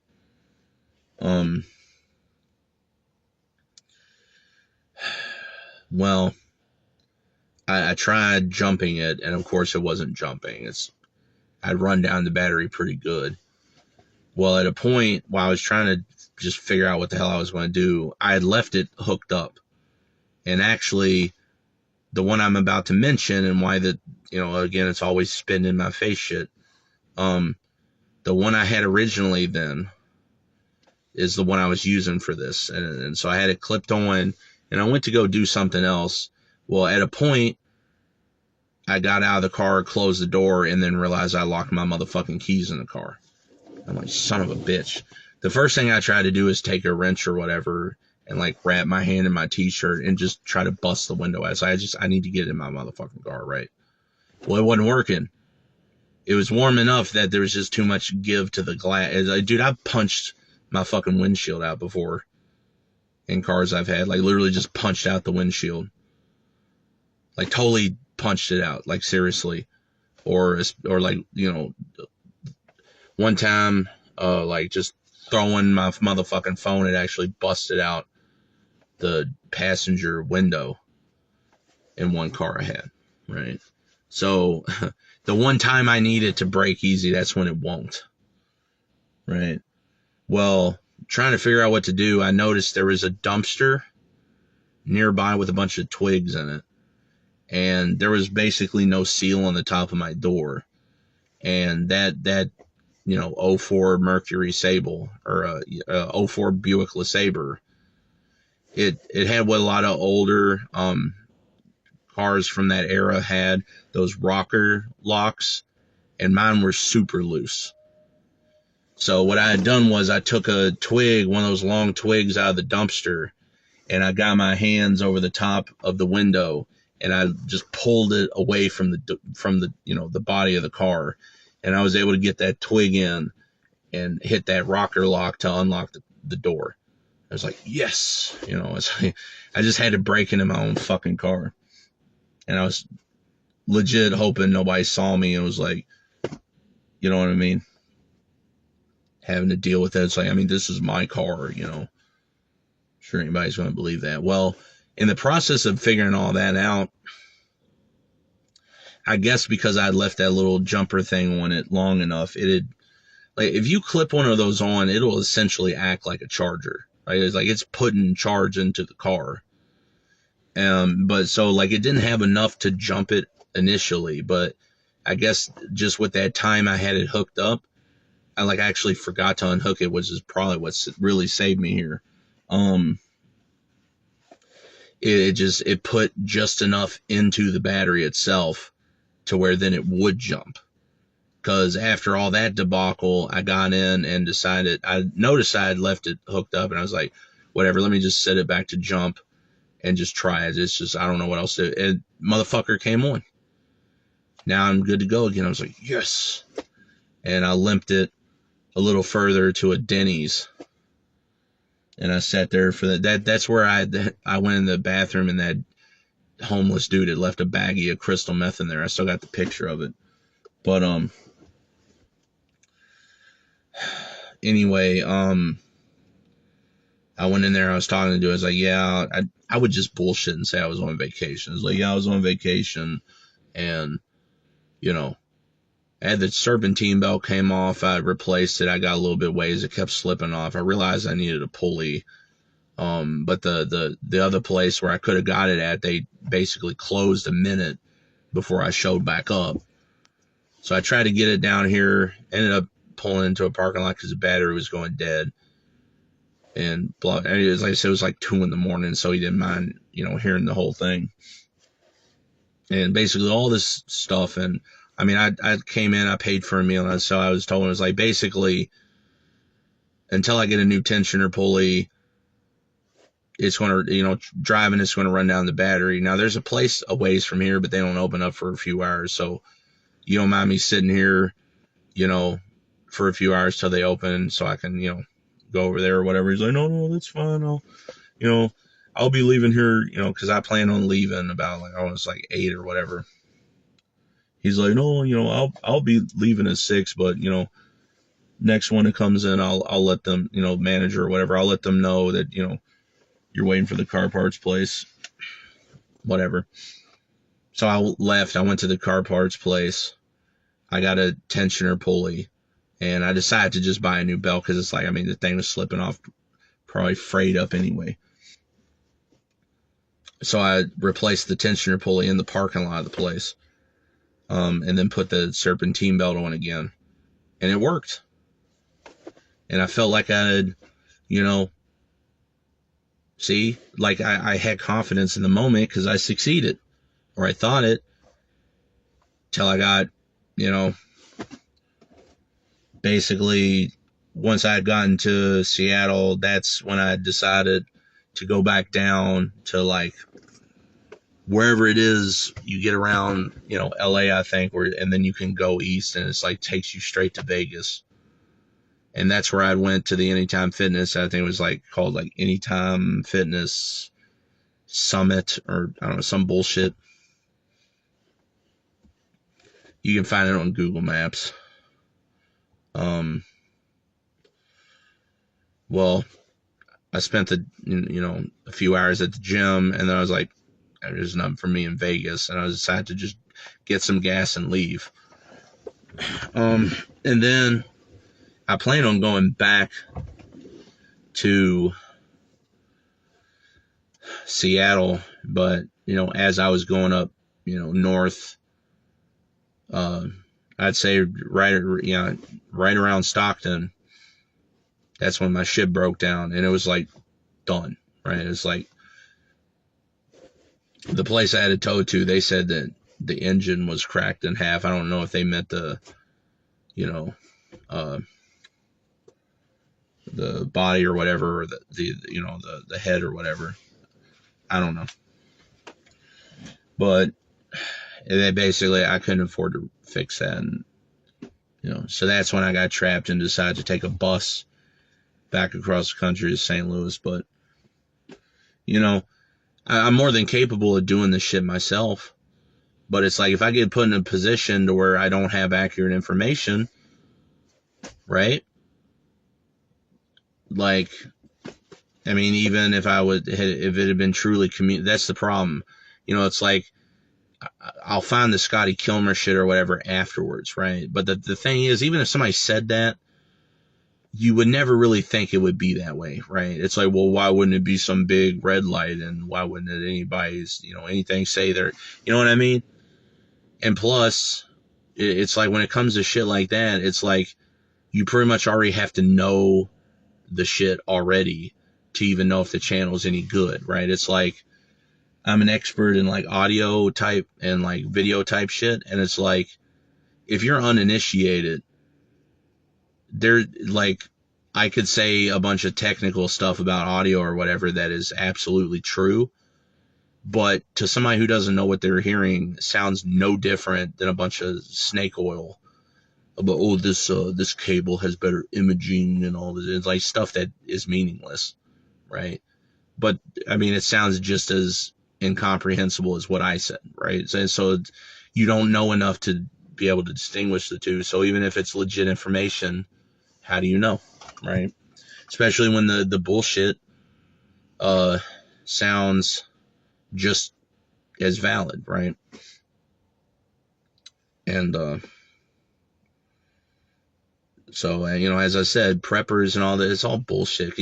Yeah, it's a good idea to try to anticipate stuff, but this idea that these pseudo preppers have, that if somebody gets, like literally like dies because they just had bad luck with the weather or whatever, and they want to act like it's their fault. It's like, you can't predict everything. You're not going to be able to think everything, right?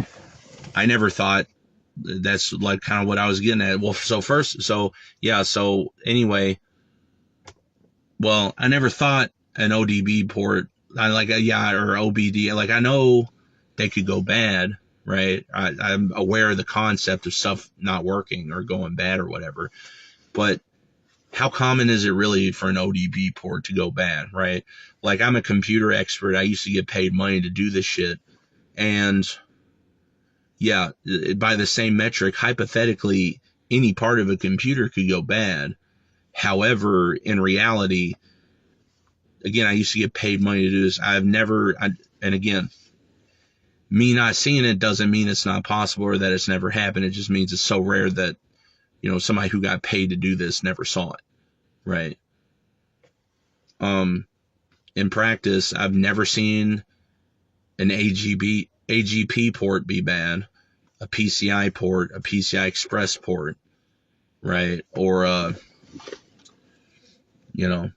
worked on, to put in perspective how long I've been into computers, I'm old enough to where, like, I never had any myself, but I had worked on computers that had ISA buses in them.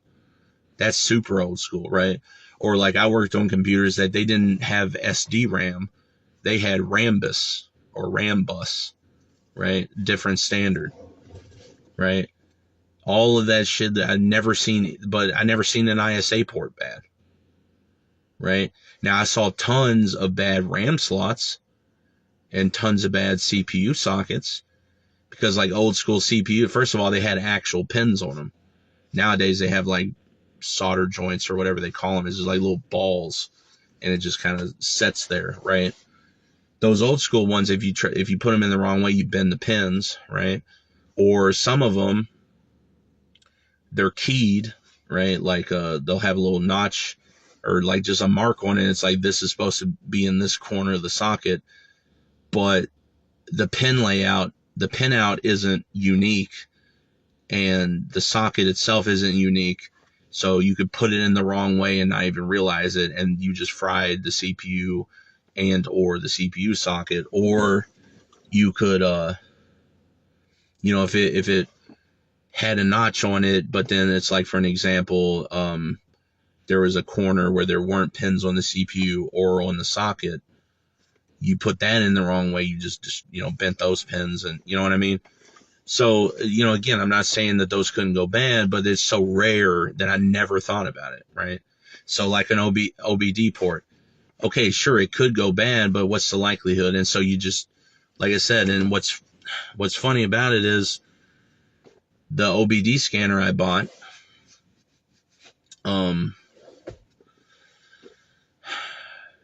like, I had it for several months before I tried using it, right? So I'm only just figuring this out now when I need it.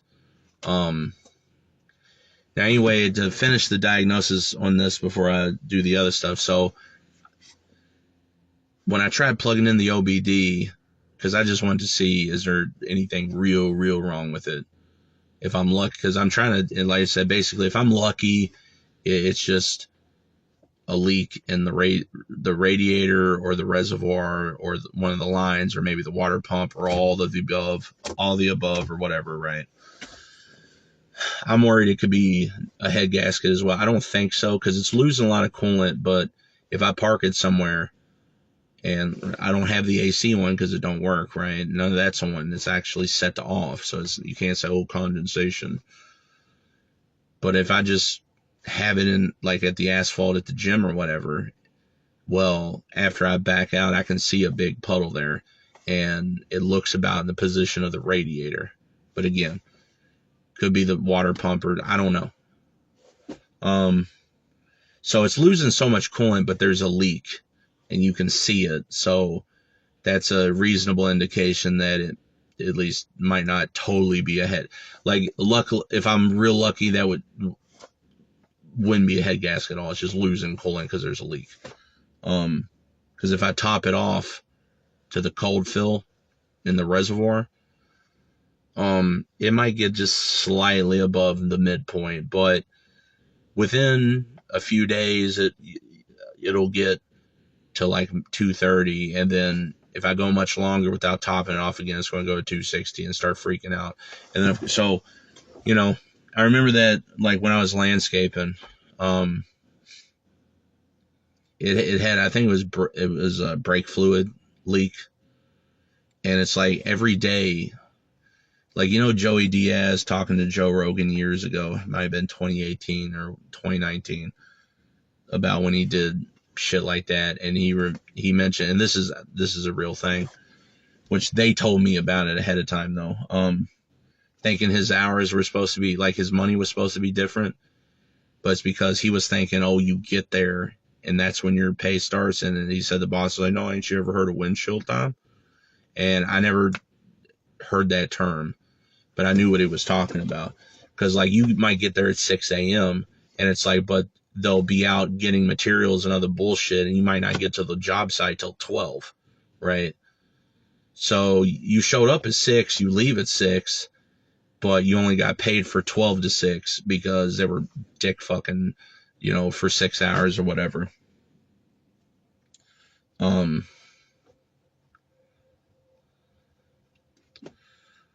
And that's one thing they'd be doing basically every day. It's like it had I think it was brake fluid leak. And so they were just putting a quart of, brake fluid in it every, day I was at work.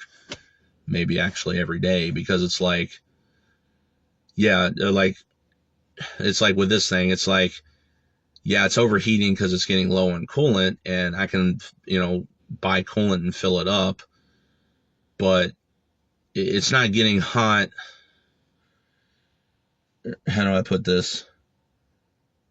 It's not getting hot because I don't have enough coolant in it. It's like, it's getting hot because it's losing coolant. So it's like, I mean, it's, at least it's nice that it's like that brake fluid thing they were doing, where it's like, well, at least for right now, I can just mostly solve the problem but it's like, yeah, I don't exactly want to have to buy 100 gallons of fucking coolant or whatever, but at least I can band-aid it for this exact moment, or at least seemingly. Well, again, so, the OBD port didn't work. I thought it might just be my cheapo tool, a place with legit tools. It didn't even work. So I was like, I guess the fucking port's bad. Well, I looked it up, and it runs through the cigarette lighter, apparently. Well, I like, this little window defroster plugs in there. It works fine. I looked at the, the fuses under the hood, and the one for the cigarette lighter, and the one for, well, there's another one that says, like, I don't know, it says 20 amp, and would that be the other one? I don't know. Like I said, that's what I forgot to bring out here, was my multimeter, because I was just going to continuity test the fuses. I didn't feel like trying to pull them out. I looked at them and they looked okay. I didn't see them like burn out or nothing. But I don't know. So basically, it's like, well, it's going to be a pain in the ass to try to get that other thing going, because, like I said, with what I got to deal with, just trying to charge it without getting potentially fucked with. And I try to do things, like I said, I just I don't want to deal with bullshit. And I mean, if it's going to have to charge for a long time, it's like, so basically my point at this is, like, I'm probably just going to have to take this thing to get looked at and worked on. But since I can't get the OBD port to work, and that damn thing's battery is dead, so I can't just check it like I wanted to, I guess I'm just going to have to deal with this thing. And so one thing I'm going to have to do, or I'm going to do, is get one of those, leak tester things where you just, that stupid thing, you put the the, fluid in, and, basically it'll, test if there's, you know, exhaust or whatever getting into the, the coolant tank or whatever. And, basically I want to know as much as possible ahead of time before I take it somewhere, just to try to minimize me getting fucked over. And this is the point where I'm gonna go finish this inside, because it's too cold. But that was one of the last things. I might reiterate this in the second part, and it'll be stitched together as one video. But like I said, I've seen this so much in my life, and like I've seen people like BSM talk about this. It's like he mentioned a comment like, or mentioned a thing like I had before. It's like, if you ever found a good therapist, well, then they change practices or whatever. It's like the moment you find something that works, it gets taken away, right? It's like these companies, it's like if they'll make a good product by accident and you love it and you get it, but it's like they realize, oh fuck, we did that, we made a good product on accident, we didn't mean to do it, and then they stop making it. And it's like, yeah, I wouldn't even want you to have good shit. God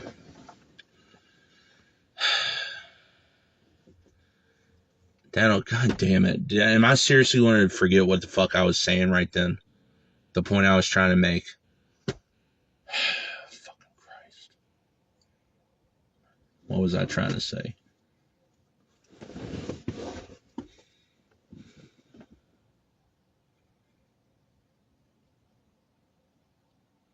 I really would like to just say that before I like walk away. God damn it, man. Are you fucking kidding? See what I mean? This is another part of the persecution. If I didn't have all this evil shit inflicted on me 24/7, relentlessly, for 34 years, maybe I'd be able to remember what the fuck I was talking about.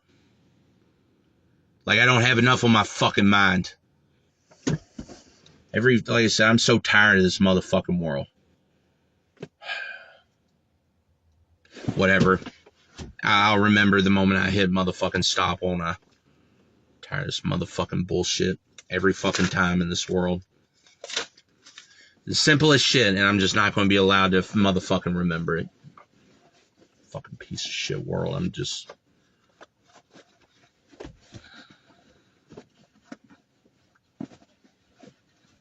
Whatever.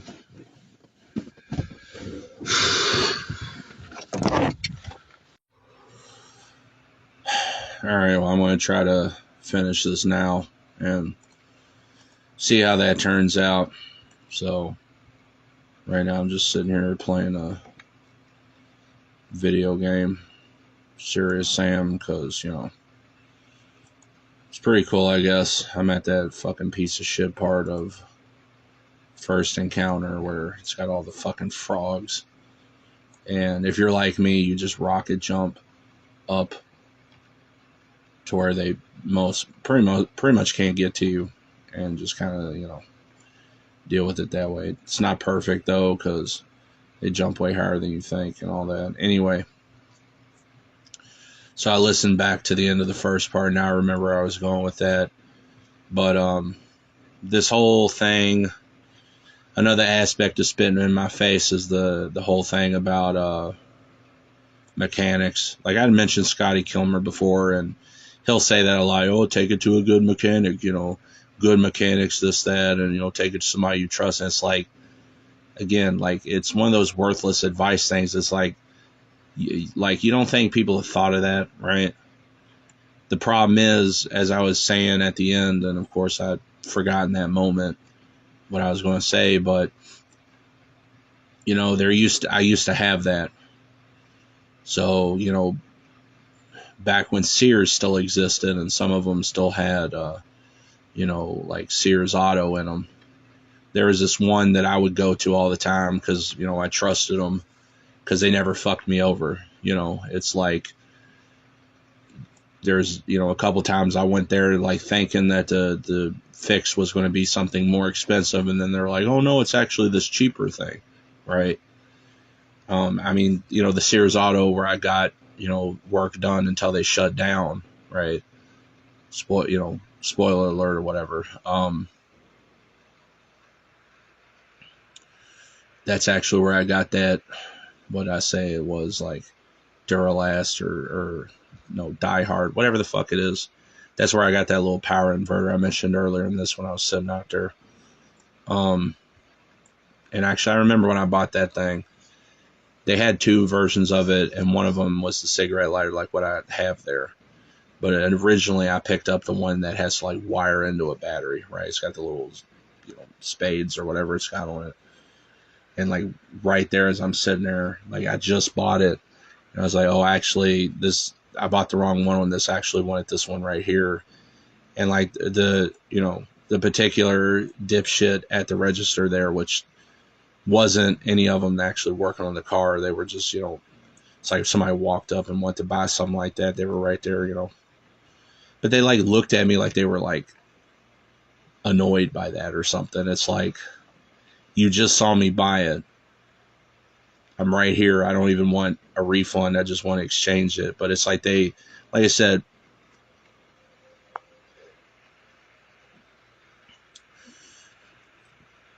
try to pause it for a second of the recording to cough. This part's probably already going to be, it's probably going to be a lot louder than the other. I mean, when I normalize them, they'll probably sound pretty close, but I don't know, still, whatever. This is the only convenient place I have to put it. But anyway, like motherfuckers, like just because of how you look, it's like the most basic shit's a problem, right? It's like this asshole, like they acted like mad that I wanted to, I bought the wrong one on it. Like they just didn't want to do it, right? It's like, but like, there's always got to be something like that, just whatever. But anyway, the actual mechanics there, I'd always take stuff there because they never screwed me over. Like they, if I thought it was the, more expensive fix, they could have just as easily said that it was, right? And then like, and we also had to fix it. Like they could have got way more out of me than they did, So I would always take shit there. Well, like I had mentioned with that BSM thing, and I had that experience too, where, like you find the good therapist, and then they change practices, or they just disappear forever, and it's like the moment you find something that works, it just gets taken away, right?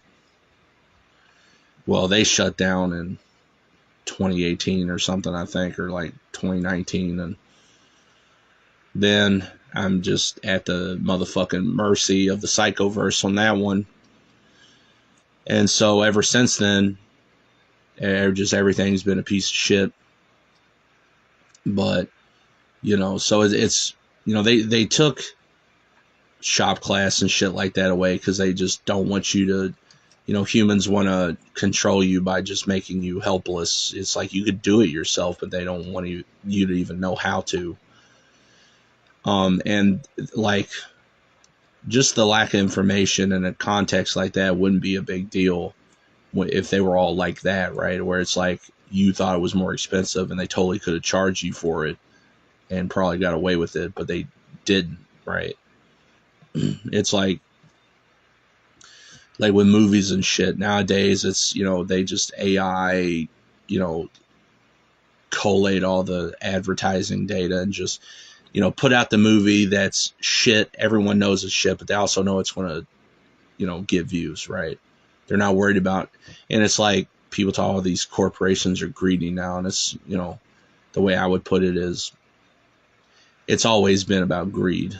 You know what I mean? It's just in the past, they sated their greed by making a quality product, right? It's like you got all that money by, making a really good movie, right? Now, but it's like, well, what's the point of having really good actors making a really good movie when the stupid piece of shit that sucks will, like, actually sell better, right? And so that's why you just really don't get, like, stereotypically thought of as, like, masterpiece movies like, fucking Citizen Kane or fucking whatever, right? Because they don't have to. And that's, it's like Valve Corporation.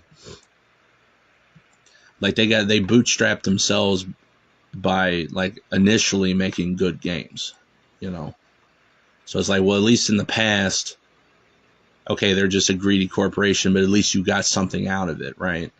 But the way they see it, it's like, well, what's the point of actually fixing your shit if we can just, in a lot of cases, just make it worse and get even more money? And, oh, by the way, if you do anything about it, yeah, good luck not getting, kidnapped or murdered by, state-sanctioned child molesters or whatever, right? So the chips are all in their favor with social psychosis. But that's how it always is, I had a place to take it that I trusted. They never fucked me over. So naturally it's going to get shut down, right? And then cue all the shit I've experienced in life as a result of just not being able to have access to reliable transportation. And again, hey, like those situations where I've been homeless, and that one story I mentioned a little bit before this about the whole, getting, serpentine belt and all. It's like, it's a good thing I have. How many people most people don't even have like a set of jacks or stands in their fucking car, right? Much less all the tools to, take off a tensioner belt, a tensioner pulley and this and that and all that, right? How many people are really running around with? A lot of motherfuckers don't even have jumper cables, right?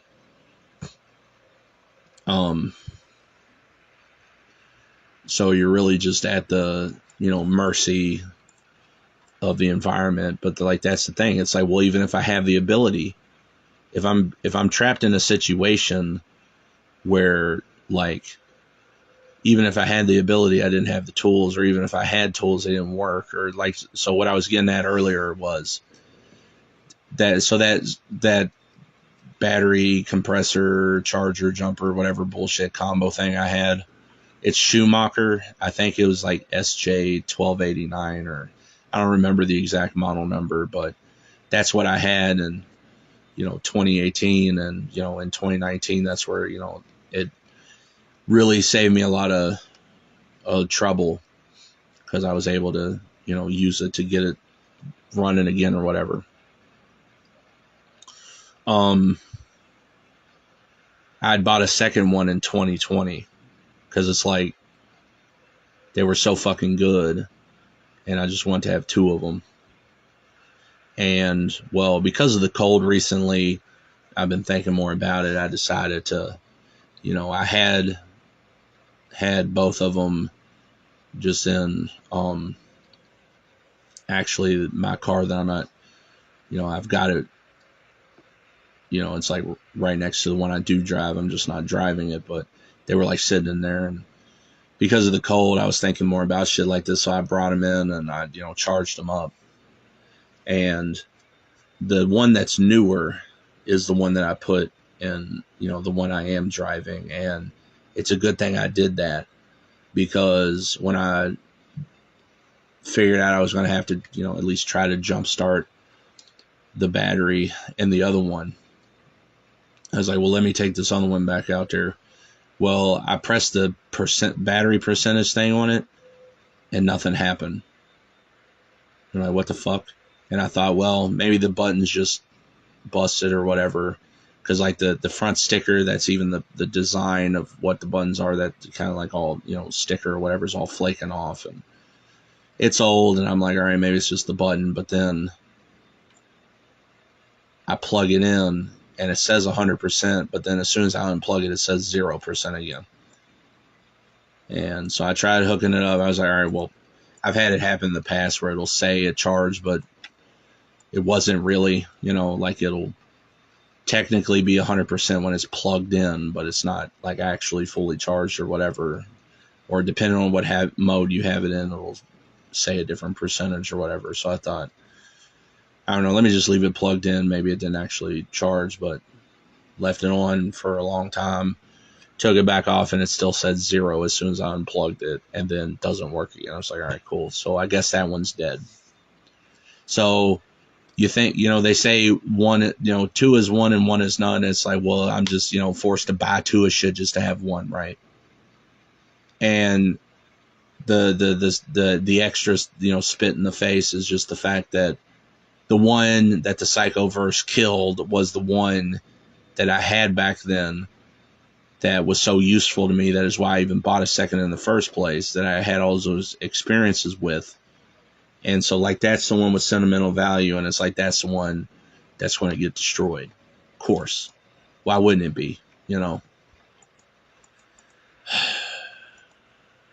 But at the same time, it's a good thing that I decided that, because it's like, well, what if that had been the one I put in the one I'm actually driving?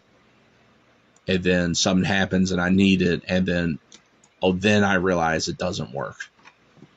Dude, some of these levels in these, I'm sitting here playing this fucking game while I'm, talking right now. And of course, it's pissing me off, because it's like, this game is so fucking random about what, like, walls you can actually rocket jump over and shit like that.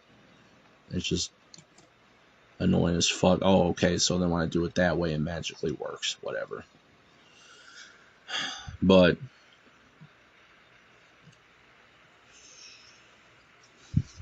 I don't know. Well, I don't know, because the psychosis keeps stacking. So check out what happened on this. So I had a couple, like, UPS store boxes in a couple different states, so I try to anticipate areas I might be in. And, I had them when I was on, trying to be on vacation a couple years ago. But because I already had them, I decided to just keep paying on them. Partly because I expected to have already, revisited by now. Well, for one of them that I have in California, I called to try to pay my next, I've usually pay it 3 months at a time. I called in to try to pay it again. And I was like, yeah, I'm here to pay for the next 3 months. So it was like, you have been past due since November of last year. I'm like, what do you mean?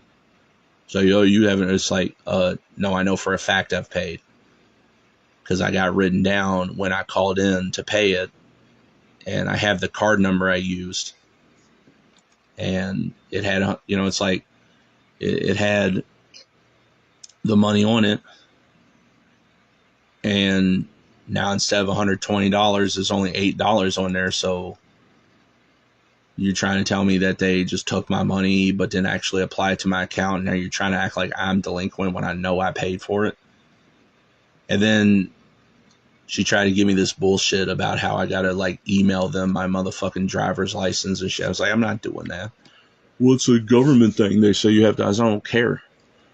You need to tell me where all my money went. Why are you trying to act like I didn't pay for something that I know I did, right? And it just, and then first of all, I could tell that they're not in California. And I'm not even just saying that because they're clearly Indian. It's, no, I can tell that you're working in a call center. Okay. And I asked her, so you're at this store right now? And she's like, yeah. And it's like, it definitely wasn't. I've called the place before.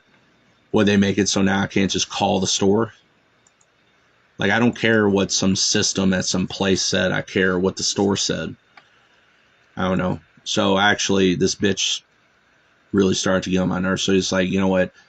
She kept trying to talk over me. I was like, no, you let me say what I need to say. You're the one trying to, steal over $100 from me, acting like I didn't pay for the last 3 months. I got to speak. And I told her, I don't care about anything else. What's the latest I have to do this crap you're pretending I have to do? The 20th. Is like, all right, see you then. And I decided I didn't want to fuck with this shit, and I'll think about it Monday. Because that's when I kind of plan to do a bunch of bullshit related to this car like I've been talking about. So I need to get more coolant. I want to get one of those leak tester things. And then I thought about getting some fuses, but, of course, here's my multimeter that I forgot to take with me. And it's like, whatever. I could have just kind of, just tested them without taking them out, but whatever. Well, so anyway, I was like, all right, cool. Well then, because I told her I'll call back Monday. It's like, no, you need to. It's like, you already acting like I haven't paid for 3 months. What's another few days? All right, I know I paid. So No, sorry, I got till the 20th. Well, then I'll call you again by then. Well, I get a call again like 20 minutes later from them. Oh yes, first of all, I get tired of this. They say, oh yes, is this Mr. Blah blah blah, and I'm like, who are you? Oh, I'm with da da da, and I was like, no, I told you I would call you back later after I figure out why you're trying to pretend you're just going to rob my money. Bye, you know. Now, of course, what are they going to pretend? Like, they record everything, but they're going to pretend like they can't really easily prove that I called in 3 months ago to pay the shit. It's like the money's not on my card anymore. I even told her, it's like, I can give you the card number I used right now. And she kept wanting to dodge me, saying that I don't know what the fuck was going on there. But like I said, I'll think about it in a few days. And all I can say is, I paid for them. The whole point, look, I'm not giving my driver's license or other bullshit over the internet on email or the phone or whatever. I don't give a fuck what the government said. The government's a bunch of criminals. Who gives a fuck what they said? This bitch ain't even in the United States anyway that I talked to. All right, so I don't know why she don't go, like I said, this Indian bitch, I don't know why she don't go take her shit out on some, British motherfucker. Like I said, go take it out on somebody actually did some shit to you, and not motherfucking, like I said, it's one of those things, like I wasn't even capable of speaking. But then I, try to verify the card number. I know that it got taken off because I wrote it down. But then the temporary card I used don't want to tell me the balance, even though it's only 3 months ago. Would they change that? Because that's something like my main card. Well, so anyway, I was going to go to the gym tonight. And I want to go to the gym, My idea was I'm just going to try to zone out and kind of save my energy for Monday when I do my next heavy press. Because that's the only thing I try to, like, dealing with my bitch-ass piece of shit last X, at this point almost a week ago, like, had me so pissed off that, well, I mean, first of all, my knuckles busted up really fucking good because of that. Because, like I said, you get pissed off at the child molester versus ruining your life relentlessly, and you tend to punch and break shit. But I went to the gym, and I fucking almost missed, a rep once or twice on the fucking press. So if I try to restrain myself at all, it's purely for my own sake of I just want a decent gym workout, usually my press workout. And it's like, whatever, let me just go to the gym, and, I'll go again Monday, and then Monday I'll go out and do shit.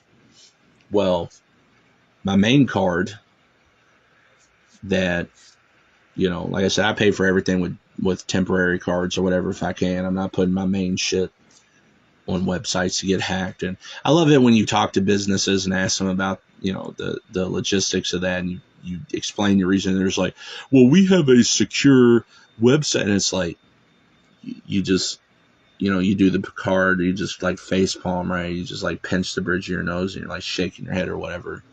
And it's like, the fact that you just said that means you don't know anything about web design or, InfoSec or whatever.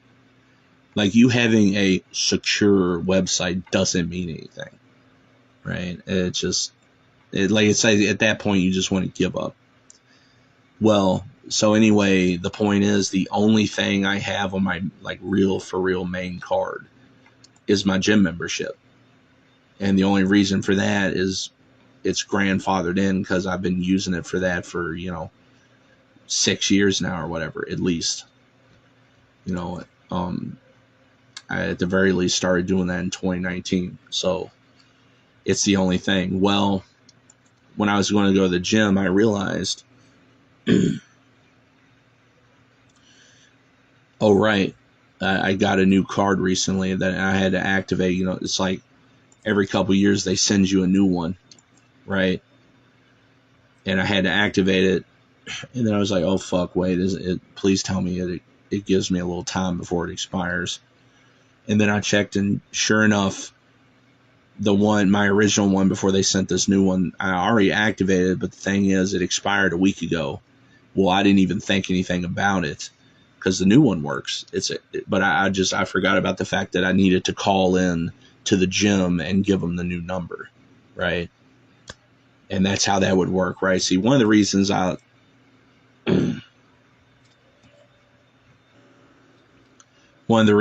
liked, or well, like, did it at all in the first place, it's like, well, if I decide I want to just, cancel my membership or whatever, all I got to do is just report my card lost and get a new one. I have a new number now, so they couldn't charge me even if they wanted to.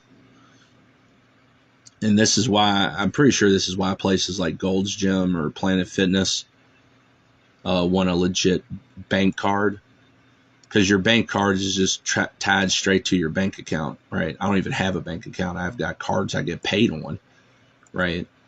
Like after I worked at Taco Bell, I had some money on it for a while, and I would use it for card purchases if I needed to till it ran out. But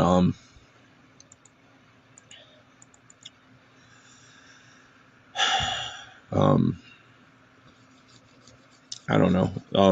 So anyway, I like that idea of, and that's a main reason, is like, because they want to act like, well, so Gold's and Planet Fitness, your bank card is really just, if it's an actual bank card, like it's a debit card tied to a bank account, like that's really just a proxy for your bank account, right? So, I mean, at least as far as I'm aware, that's basically like they may as well have your like routing number and whatever. So it doesn't really matter what the card says. It's really at the end of the day pulling from your bank. That's what I understand. Maybe I'm wrong on that, but anyway, with like just a regular ass pay card that you just get paid on, right? It's not really a bank account, but it's just you would draw it off as cash if you want, or just use it. You know what I mean? Like what I had in most jobs.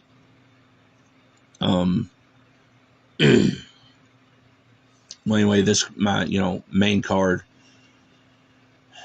like if I decide fuck this or that, right, I can just report it's lost, get a new number, and they can charge the old number all day and they're never going to get anything because it's deactivated, right? Well, so you'll notice like the general use case that actually benefits me, because it's really easy to prevent some child molester from robbing money from me. There's actually this gym I went to for a little bit in 2019 where I paid with a debit card, and it was just a temporary card. And once I got tired of their bullshit and I just stopped going, I just went to an ATM and withdrew what was left on there. And it's just like, all right, see you later, fuck it. And of course you get the text wondering, oh, see, where's your money at? It's like, oh, I don't know. But of course this time would be the, again, of course it would affect me the worst way, that one single time. And so now it would have been that one time where it would have been good if like you get a new number, just automatically transferred it so I didn't have to worry about it. Now, I don't remember exactly when my gym membership is due because it's not always the same day. And the problem is, if I miss the payment, I probably missed the payment. And actually, now I don't have it, which is why I was trying to look for this. But so the way that my main card used to be is when you called in, it would just tell you your last 10 transactions. Now they'll only tell you your last 10 transactions in the last 30 days. Like they don't have that information, right? It's like, I don't know why you can't just give me it's like, okay, cool. Well, then what that means is I might only make 1 or 2 transactions in a 30-day period. Most of the time that's just me withdrawing money off it or whatever. So of course I went to think, well, fuck, did I miss it? And I went to check my, my transaction history. Well, of course, it's been slightly too long, so it won't just tell me what day that transaction went out on, right? And of course, I never thought to write it down because I've never been in this position before, right? If it seems like I keep pausing the recording, that's because I am. I keep trying to, again, I don't know why I'm croaking so bad, and it's like I try to clear my throat. It ain't going nowhere. But I keep doing that when I try to clear my throat because it'd be too fucking loud in the audio. I might just not worry about it. Just do it anyway. So basically, I didn't risk worrying about going to the gym just in case something happened. It's like, it would have been a light day anyway, pretty much. It's like my least important workout, so it's like, whatever, I can risk missing it. But the problem is, so I could call in the gym today and give them the new number and just be like, hey, I, got my, new card, and I just forgot to call in to give you the new number or whatever. It shouldn't be a problem on that, but the problem with this piece of shit place is like this particular location, they're like always gone. Like it's like every single week, it seems like they'll have a new sign that says, oh, we're going to be gone for a month. We're going to be gone. It's like they're just fucked off constantly. And so basically I'm hoping I can actually call in and get a hold of anybody. And if I can, I'll give them the number. But then, the thing is, it's like, well, if they don't answer, does that actually mean nobody's there? Or does that just mean nobody's answering the phone? So then it's like, well, I need to have my shit ready to go so I can actually get in there, Monday to do my Monday workout. Because I definitely don't want to miss that and fuck up my schedule and everything on that. So, like, if I couldn't get a hold of them, I'm basically all this other crap I was going to wait till like Monday or maybe Tuesday to worry about. It's like if I can't get a hold of them on the phone well enough, I might as well just, drive out to do everything else. And then I could just stop by there and actually physically try to go in and talk to somebody, or at least see if there's a sign on the door. Because if I can't get a hold of anybody today, and like if I did go out and there's nobody there or whatever, or they said they're out, then I'm basically fucked. Because I can't pay my shit if I can't talk to anybody to give them the fucking number, right? So I might be screwed on my ability to go to the gym for a while anyway. It's like the weather fucked me up because it just wasn't safe to go to the gym. Naturally, I don't have what I need, right? Amazon and Walmart and all these other places they're just all going to be out of stock of winter clothing. Like they don't know motherfuckers are going to need it, right? It's like it's winter. It happens every year, right? It's like it's not like it's a fucking surprise, and yet they just don't ever have the shit. I don't know. It's just everything the motherfucking wants. But I don't remember. Well, yeah, but it's like that. All the chain of psychosis, and it's like, cool. So on top of everything, my car battery charger, not only can I not jump the battery because it's too dead, and now I gotta potentially think about like actually charging the piece of shit, but the one that had the sentimental value to me is destroyed. After it's like everything is destroyed in mine in, dude, like not even a week's time. And I know what it is. It's because every time I even have a moral thought, some shit like this is going to happen. I don't know what it's going to destroy. I only know that it will destroy something. Right? And I don't know. It's like this big fan I got here. It's like a 20-inch, really high RPM fan. It's like a 6,500 CFM or whatever it is. I had two of them. And then also basically like the 12-inch desk fan version that's like, I mean, it's faster than most box fans. It's, like 1,300 CFM or whatever.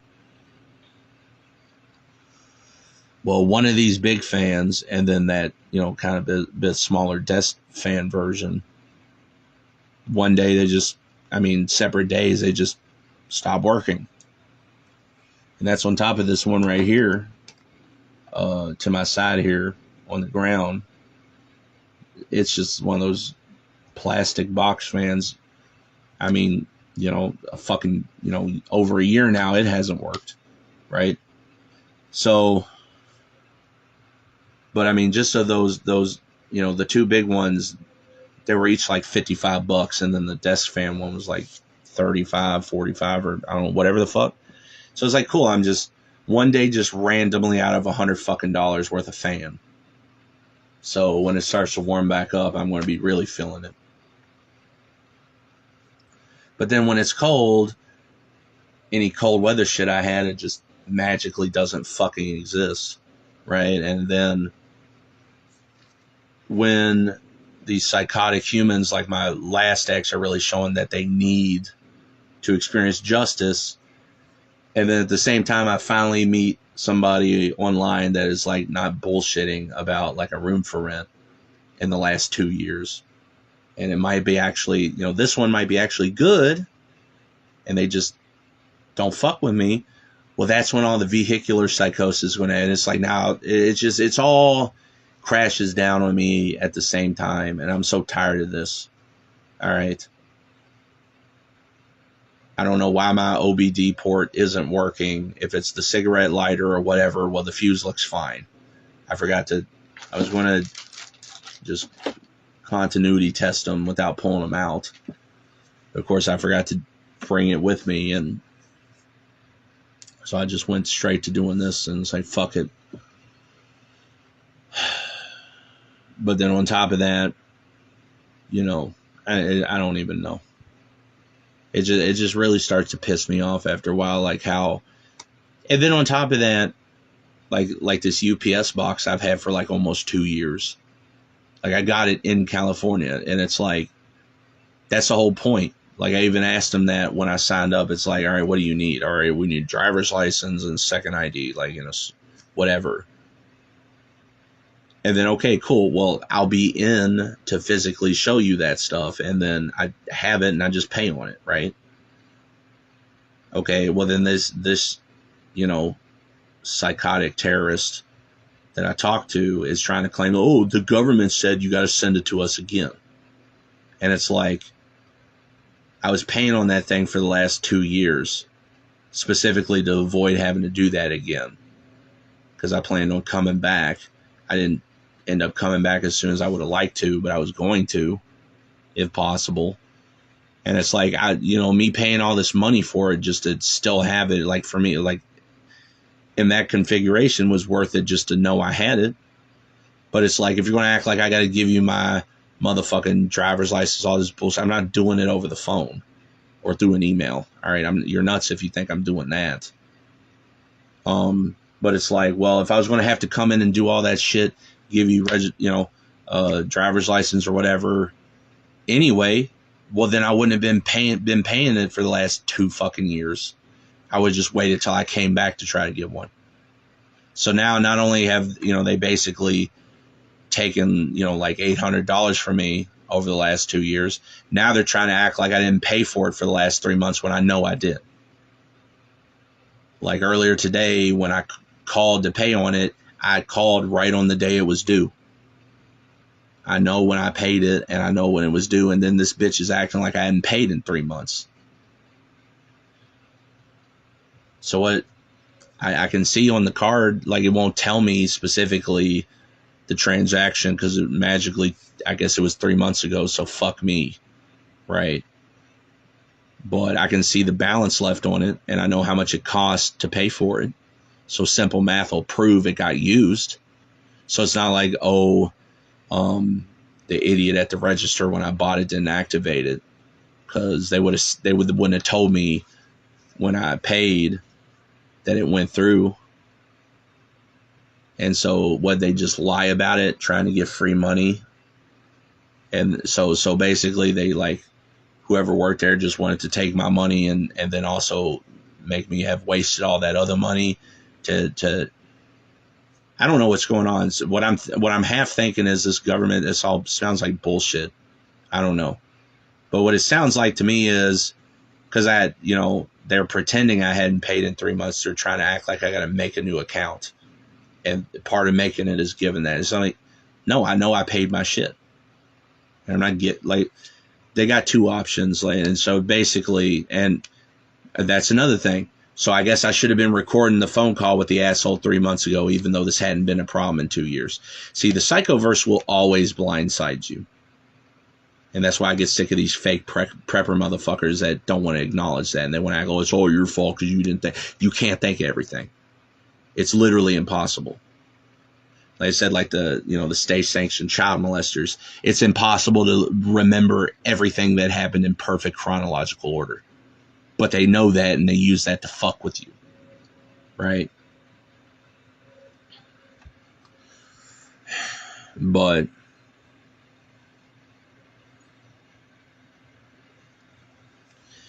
they got two options.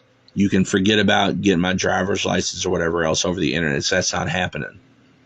I'm not coming in to do this unless you want to pay for the flight there and back. All right, I'm not just paying myself to go from the East Coast to the West Coast just for this. So either you can forget about that, quit pretending like I didn't pay for the last 3 months, and let me keep paying my box because I know I did, and just acknowledge that's mine because I'm paying for it.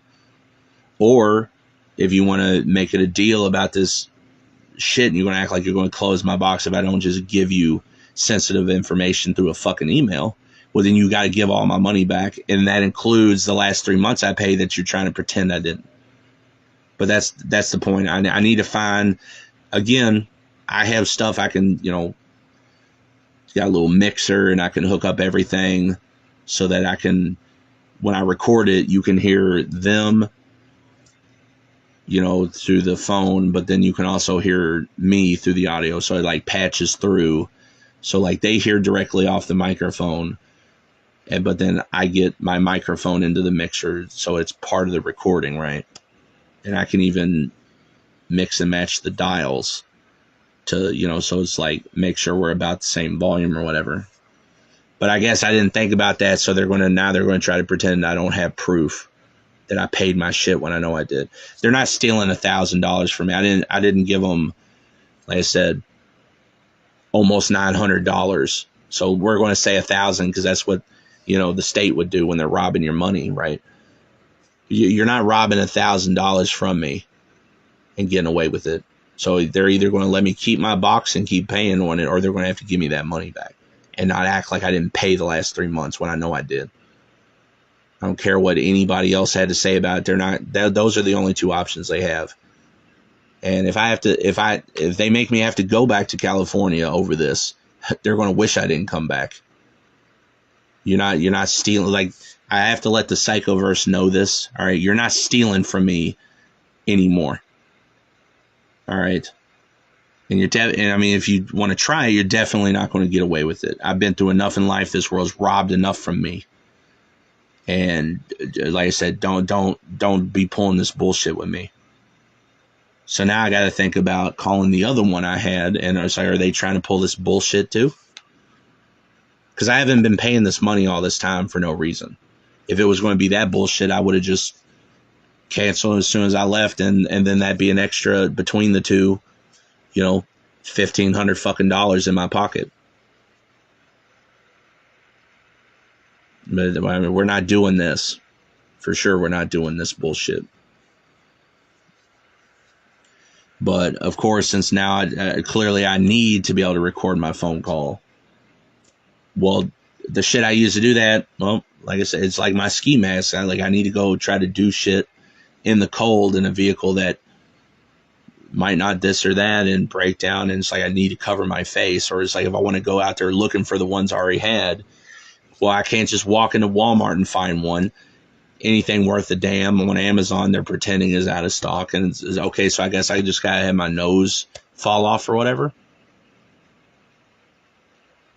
But again, shit I know I have when I actually need it, it's just materializes out of the motherfucking ether.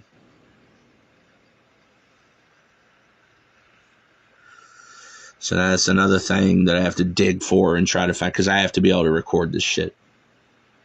Right? I mean, like I said, this is why there's a lot of phone calls that, again, you have the ability to do it. It's just you just wouldn't think you would have had to do it on that. Or like when I got fucked over with that mechanic in Atlanta a couple years ago. What, like, this motherfucker tried to lie and told me that the associate told me some shit that I know that they never did. And then their response is, oh, well, they were trained to this. I know that it's like they absolutely didn't say what you claimed they did.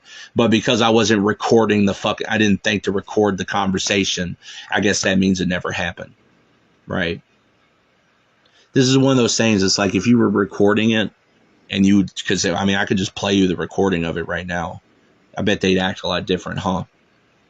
Sort of like when I was, like I said, I need to get a leak tester, but that reminds me, I saw a comment on a video. And he was talking about, he was trying to buy a used car, and the guy's like, oh, it's fine. Might need a little work. But he said he pulled out his leak tester, and then the guy started acting all defensive. It's like, yeah, because he knows it has a head gasket leak, right? That type of thing. It's like,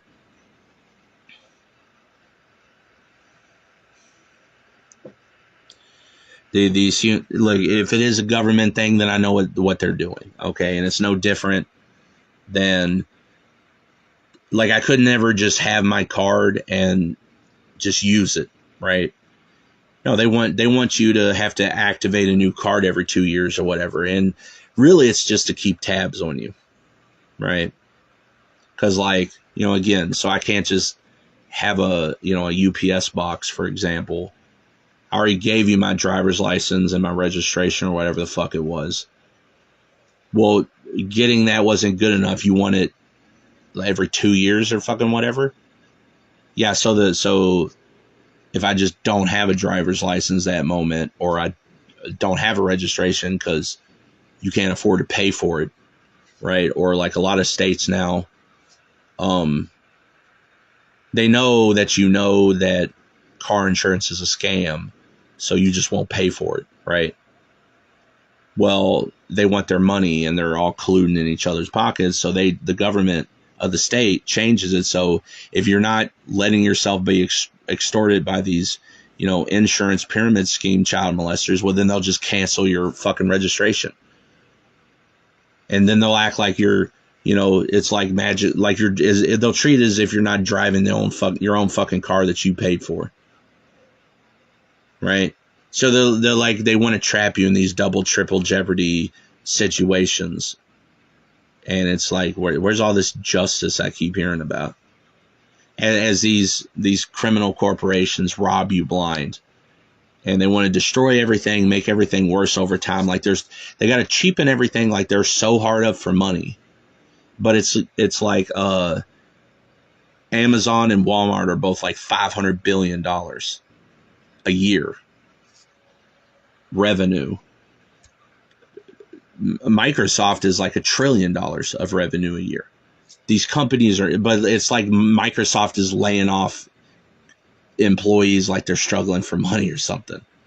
No, it's just everything isn't enough for these criminals, because that's how humans are. Like I said, whatever this bullshit is just an extension of how humans behave automatically, right?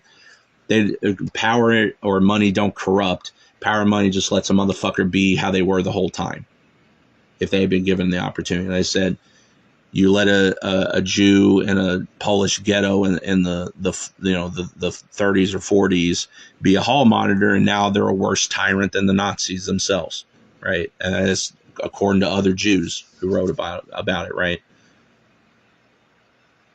You give somebody, like this one dude I talked to on a dating app years ago. He was like going to become a manager at a restaurant.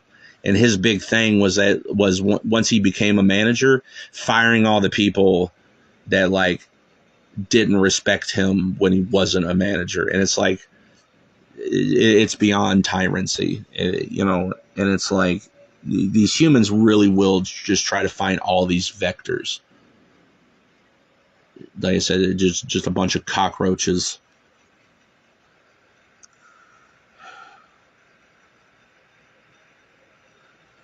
But enough is never enough, right? It's insanity, and I'm tired of living in the bullshit. And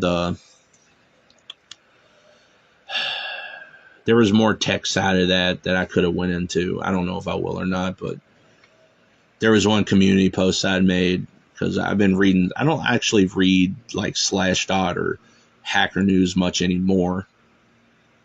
I mean, one comment I saw that was like, this year they mentioned that it's like, Slashdot was great like 15 years ago, maybe. And I was like, yeah, that sounds about right. Because I used to read them all the time, but I don't know, I just kind of got it in my head to read it again, and seen some bullshit about AI, and I made a post about that, kind of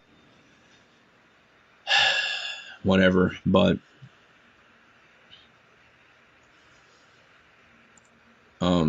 a lot of the shit I'm reading, it's shit everyone's already known for 20 years. It's like, oh, Google is getting worse over time, and it's like, yeah, but like the big problem is it's like Alphabet, they're like Amazon or Walmart. There's like $500 billion in 2020, right? So what do they need to lay off everyone and replace them with bullshit AI? It's not even AI either, by the way.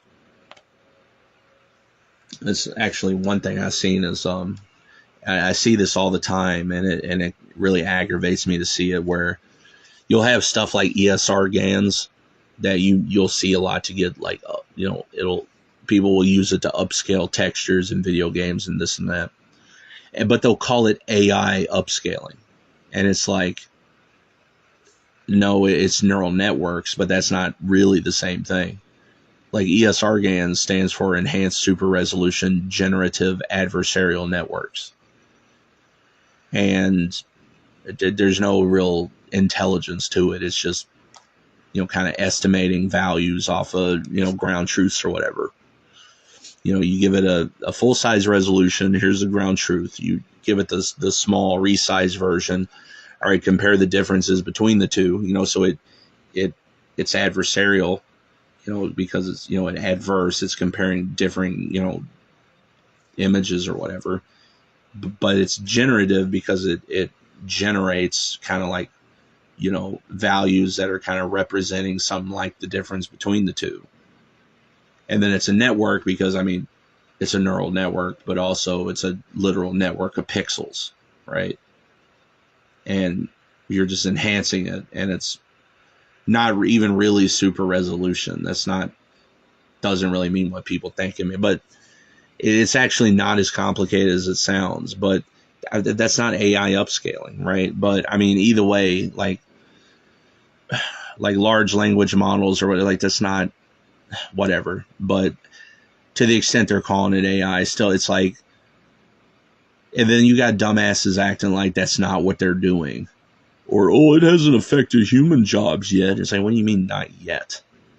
It's been that way for, I remember like 5-6 years ago, the AI stuff was always, just a fad, and it's a meme for right now, whatever. It's like, nope. Now it's like here forever. And it's like, so now everything's got a fucking AI on it that you just disable or ignore if you can. But then I see, like, there's this one article. Do I still have it open?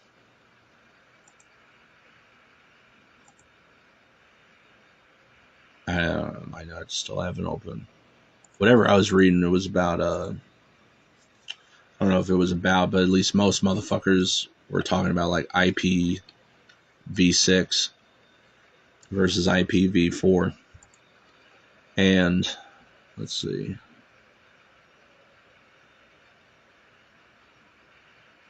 I guess I can't find it in there.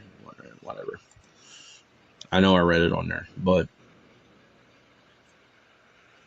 they're talking about it. Like, you can really tell what people's motivations are when you look at that, because you'll see people like sucking the dick of IPv6, but it's like it's just more data mining bullshit. And people's like, oh, V6 got rid of a lot of bullshit, blah blah blah, and it's like,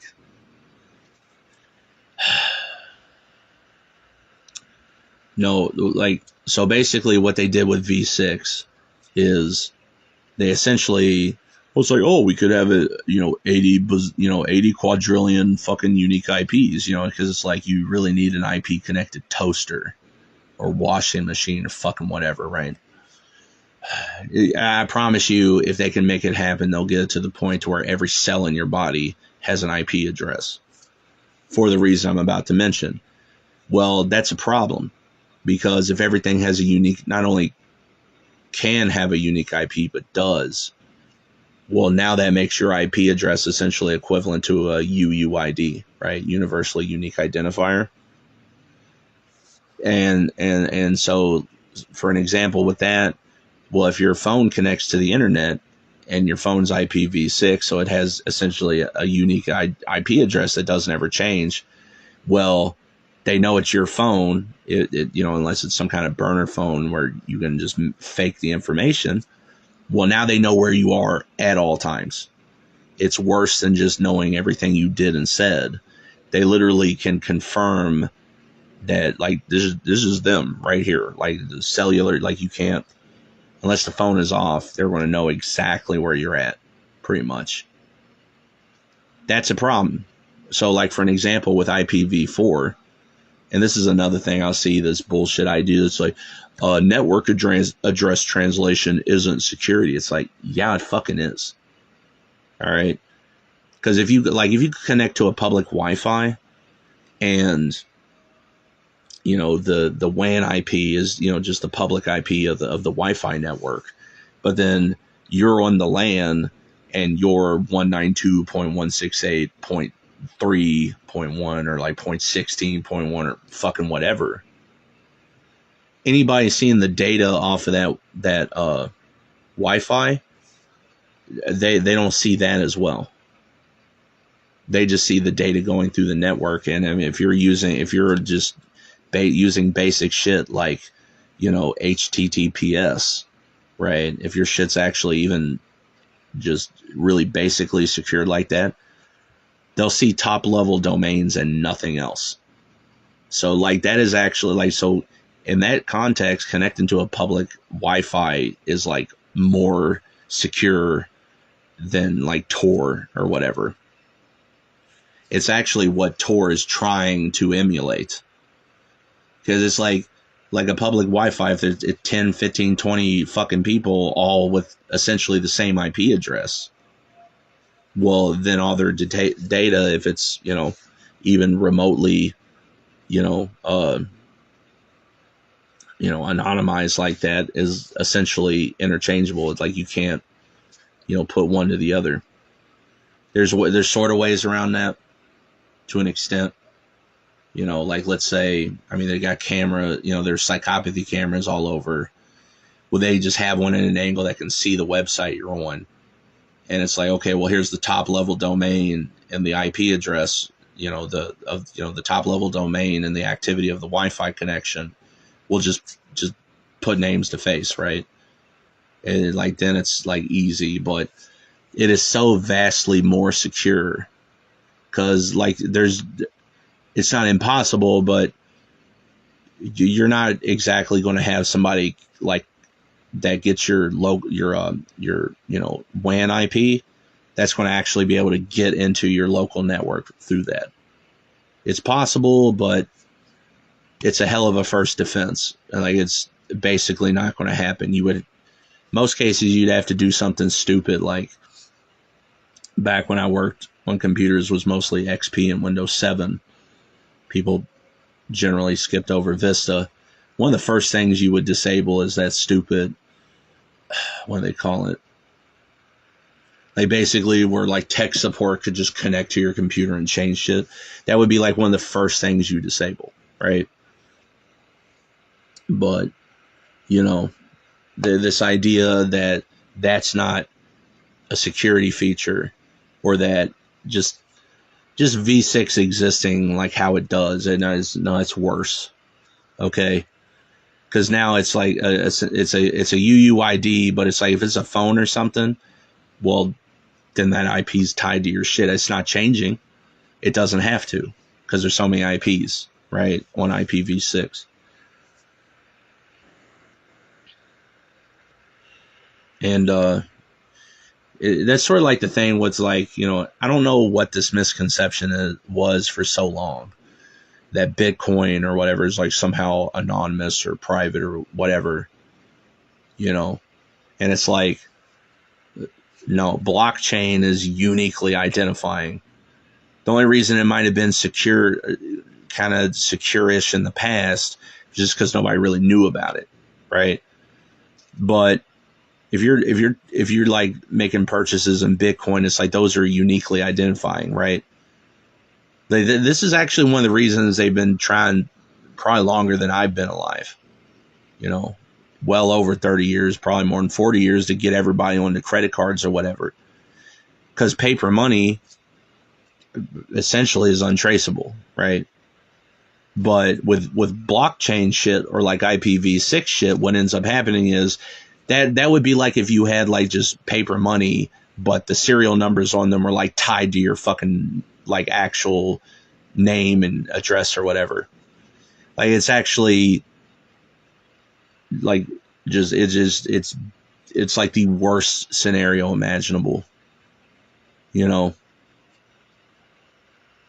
And I mean, like hardware devices, it's like UUIDs is already a problem, if you ask me. But yeah, IPv6 is basically the internet. It's like now you got a phone, they're always going to know it's you because your IP is never going to change. It doesn't have to, right? You're not going to hide on the network for the same reason. Why wouldn't you just have your own IP? You don't need to worry about NAT or any of that bullshit because it's not, like only like 4 billion IPs or whatever. It's like, what is it, a gazillion? So, kind of no point, right? And I don't know. Everything absolutely gets worse. This one I was looking like in shitification. That's a good way to put it. Some of these are a few months old, but what was that one I was looking at? I don't know. It's just funny. I think it was this one. I don't know. One of them is talking about all different stuff as shit, but like you scroll to the comments, and like all the comments are about how much Tesla sucks, or how much the Cybertruck sucks. It wasn't even like an article specifically about EVs either. It was just like, all shit sucks now. It's like all just fucking, Cybertruck posts. Yeah. But that's what it is. That was another thing, is some guy who like totally stole $25 million. Where was that at? This one guy. I don't know. He was like an entrepreneur early on in like computer, like the 90s or whatever. But he supposedly ripped people off for $25 million and they want to send them to prison. And it's like, dude, just off of the 2019 data, IRS data, like in 2019 alone, the IRS robbed, it was like, I think it was $2.3 trillion. 2.3 trillion. Yeah. So in one single year, and I promise you it's more than that now, but in one single year, the U.S. government robbed like over 100,000 times more than this guy did. So if he's going to go to prison for that, is everybody in the government going to go to prison for 100,000 times longer than this dude will? If that's the case, and how is it okay when they rob so like vastly more money than they do, right? It's like, it makes no sense. These human criminals, just, they won't stop. But that's what it's all about. It's about control. Like I mentioned, like the car shit.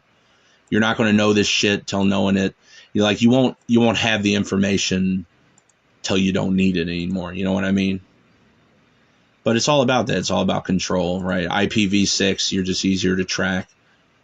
You'll be lucky if it ends at targeted advertising. Promise you it won't. I remember seeing some years ago where they could use your cellular data to actually position you in 3 dimensions, right? So they not only could they know what building you were in, they could know what floor.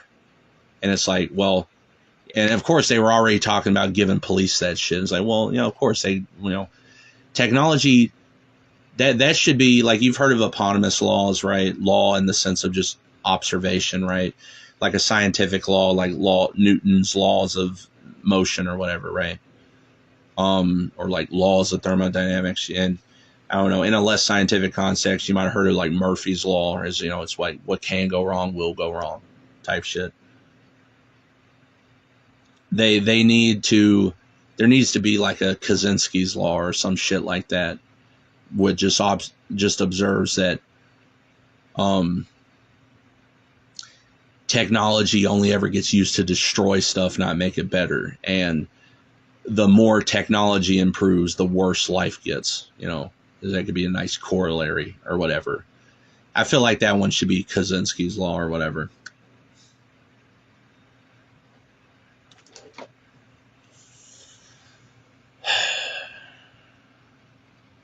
You know, dude, there's so much has changed. Like I said, I remember over 10 years ago, that was another thing. It's like reCAPTCHA and fucking the Cloudflare bullshit and all that stuff, which always is pissing me off. Dude, I still remember when shit didn't need an email address. Now you have to have one, right? Like bullshit like that. But I don't know. Now it's just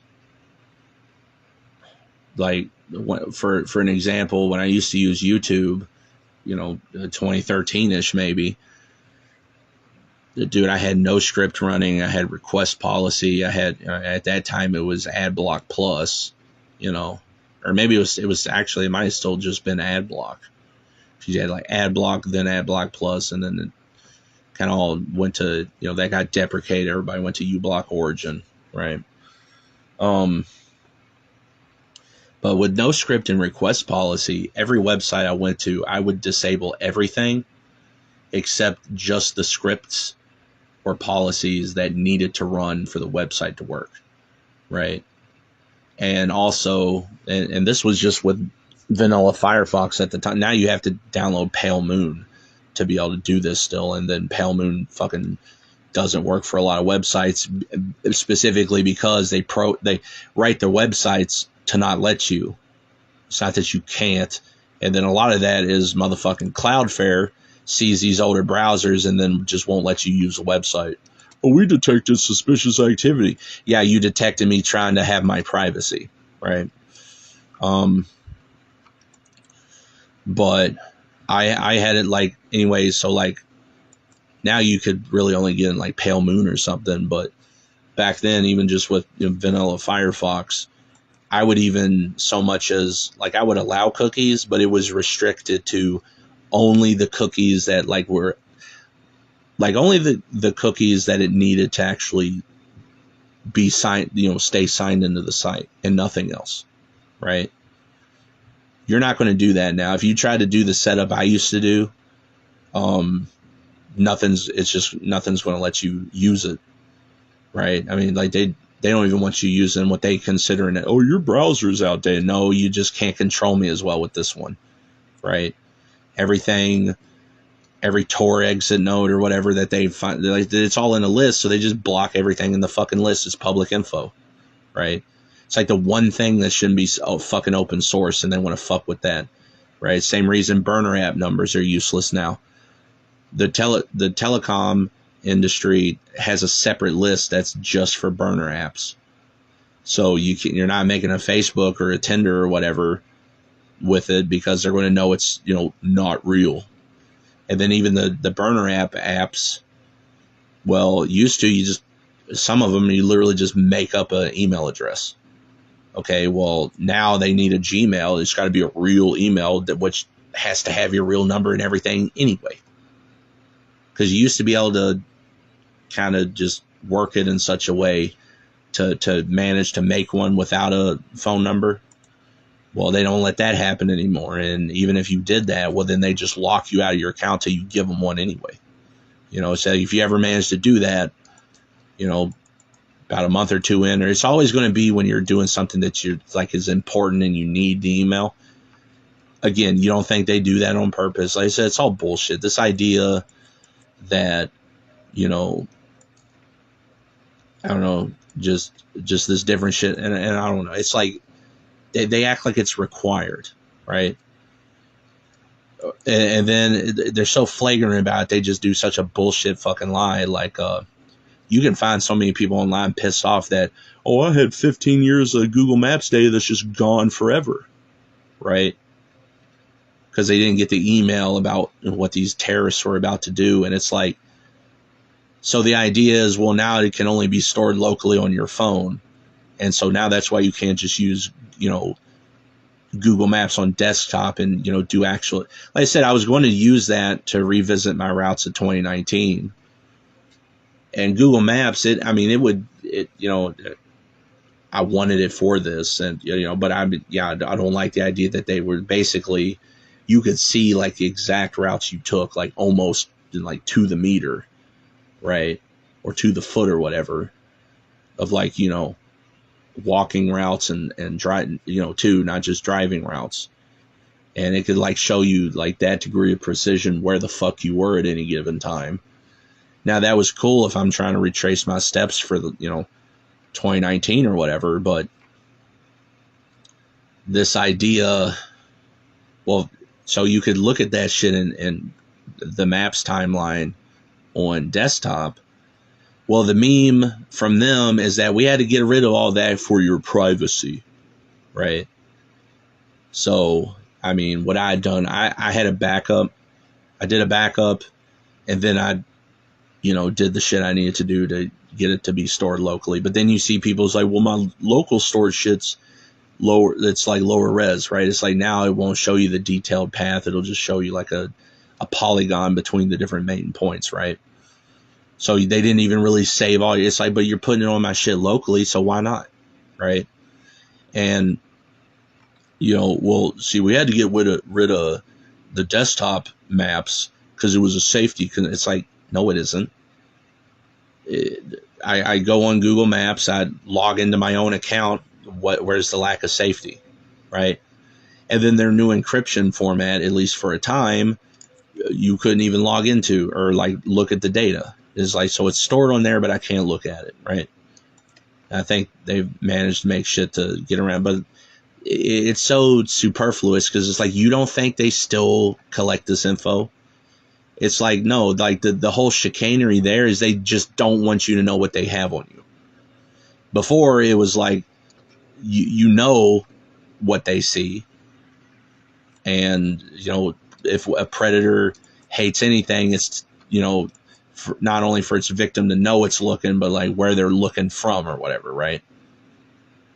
It's like it's like the creep looking in the window of the naked chick with binoculars. It's like if every single one of those windows where they were looking through like that had a big red sign like, hey, here's a creep here, they probably wouldn't like that, right? The same idea. It's like you literally are getting to see that they know where you've been, right? Specifically, that's information they don't want you to have. They want you to be in the dark about it. And then, so a lot of people lost their shit. And then, but on top of this, all this shit is pairing with, despite they got, so much money, more money than ever, they're shoving all this AI in like even into maps now. Maps has gotten worse, and yet they lowered the resolution of what they let you see. You can't even use it in a useful way anymore. Now they're taking stuff off of Google Maps, and it's like, I've noticed some stuff like that. Like there's certain, like, streets and routes that I could look at on Street View before that just aren't there anymore, right? They just don't want you to be able to prove that the shit was there, right? Even on that. But I actually managed to find like a site where I could just, so the thing is, so I thought I had done a backup before I changed to the new Google Maps shit. So, it should be locally on my phone now, but I went looking for like my, like zip file of it or what, and it's like, I don't see anything there. Maybe I didn't do it. I don't know. And like, I looked through my email, I didn't see a download anywhere. It really doesn't matter to me though, because I had just serendipitously, like almost 5 years ago, it was like the middle of 2020, I had backed up my data. So I actually still have it from 2015 when I first ever had a smartphone, which is an Android. So, that's why I have Google Maps data, to, all through 2019, and then also like kind of early mid 2020. So even if I don't have the stuff between then and now, it's like, well, but I still have the stuff I care about. And that is one of the reasons that I had figured out a few things, just clarifying my routes through 2019, but also kind of having proof of some other stuff. So like back when I would waste my time talking to the the Chomo pillars, the pretending to be but not actually black pillars. I mentioned that before because BSM said that at least a few years ago when he still had a channel, lived in Middletown, and I talked about, it's like, dude, I drove right past Middletown in 2019. Well, I found my maps data, I found a website that would load the old Google Maps data I already had, and I popped in 2019, and sure enough, like after I'd been from Massachusetts down through Hartford, Connecticut, I took I-84, and like you can actually see the dots. Like I stopped at a rest area at like 1:30, and then an hour and a half later or whatever, I was at another rest stop on I-84, and between those two goes right past the exit from Middletown. So it's like now I have proof, like, not that it mattered, but just, I thought it was interesting to actually be able to confirm that. But yeah, like you can see I-84 right past the Middletown exit. It was also interesting because, some places I went, it's like it was actually, that was another thing I thought was funny, is like I actually at a point drove past Sandy Hook. But because it's like I'd already been near, like Buffalo and some places. I don't know. I thought that was funny. It's like, damn, it's like, where they at when I'm there, just not have to be in this piece of shit anymore. But,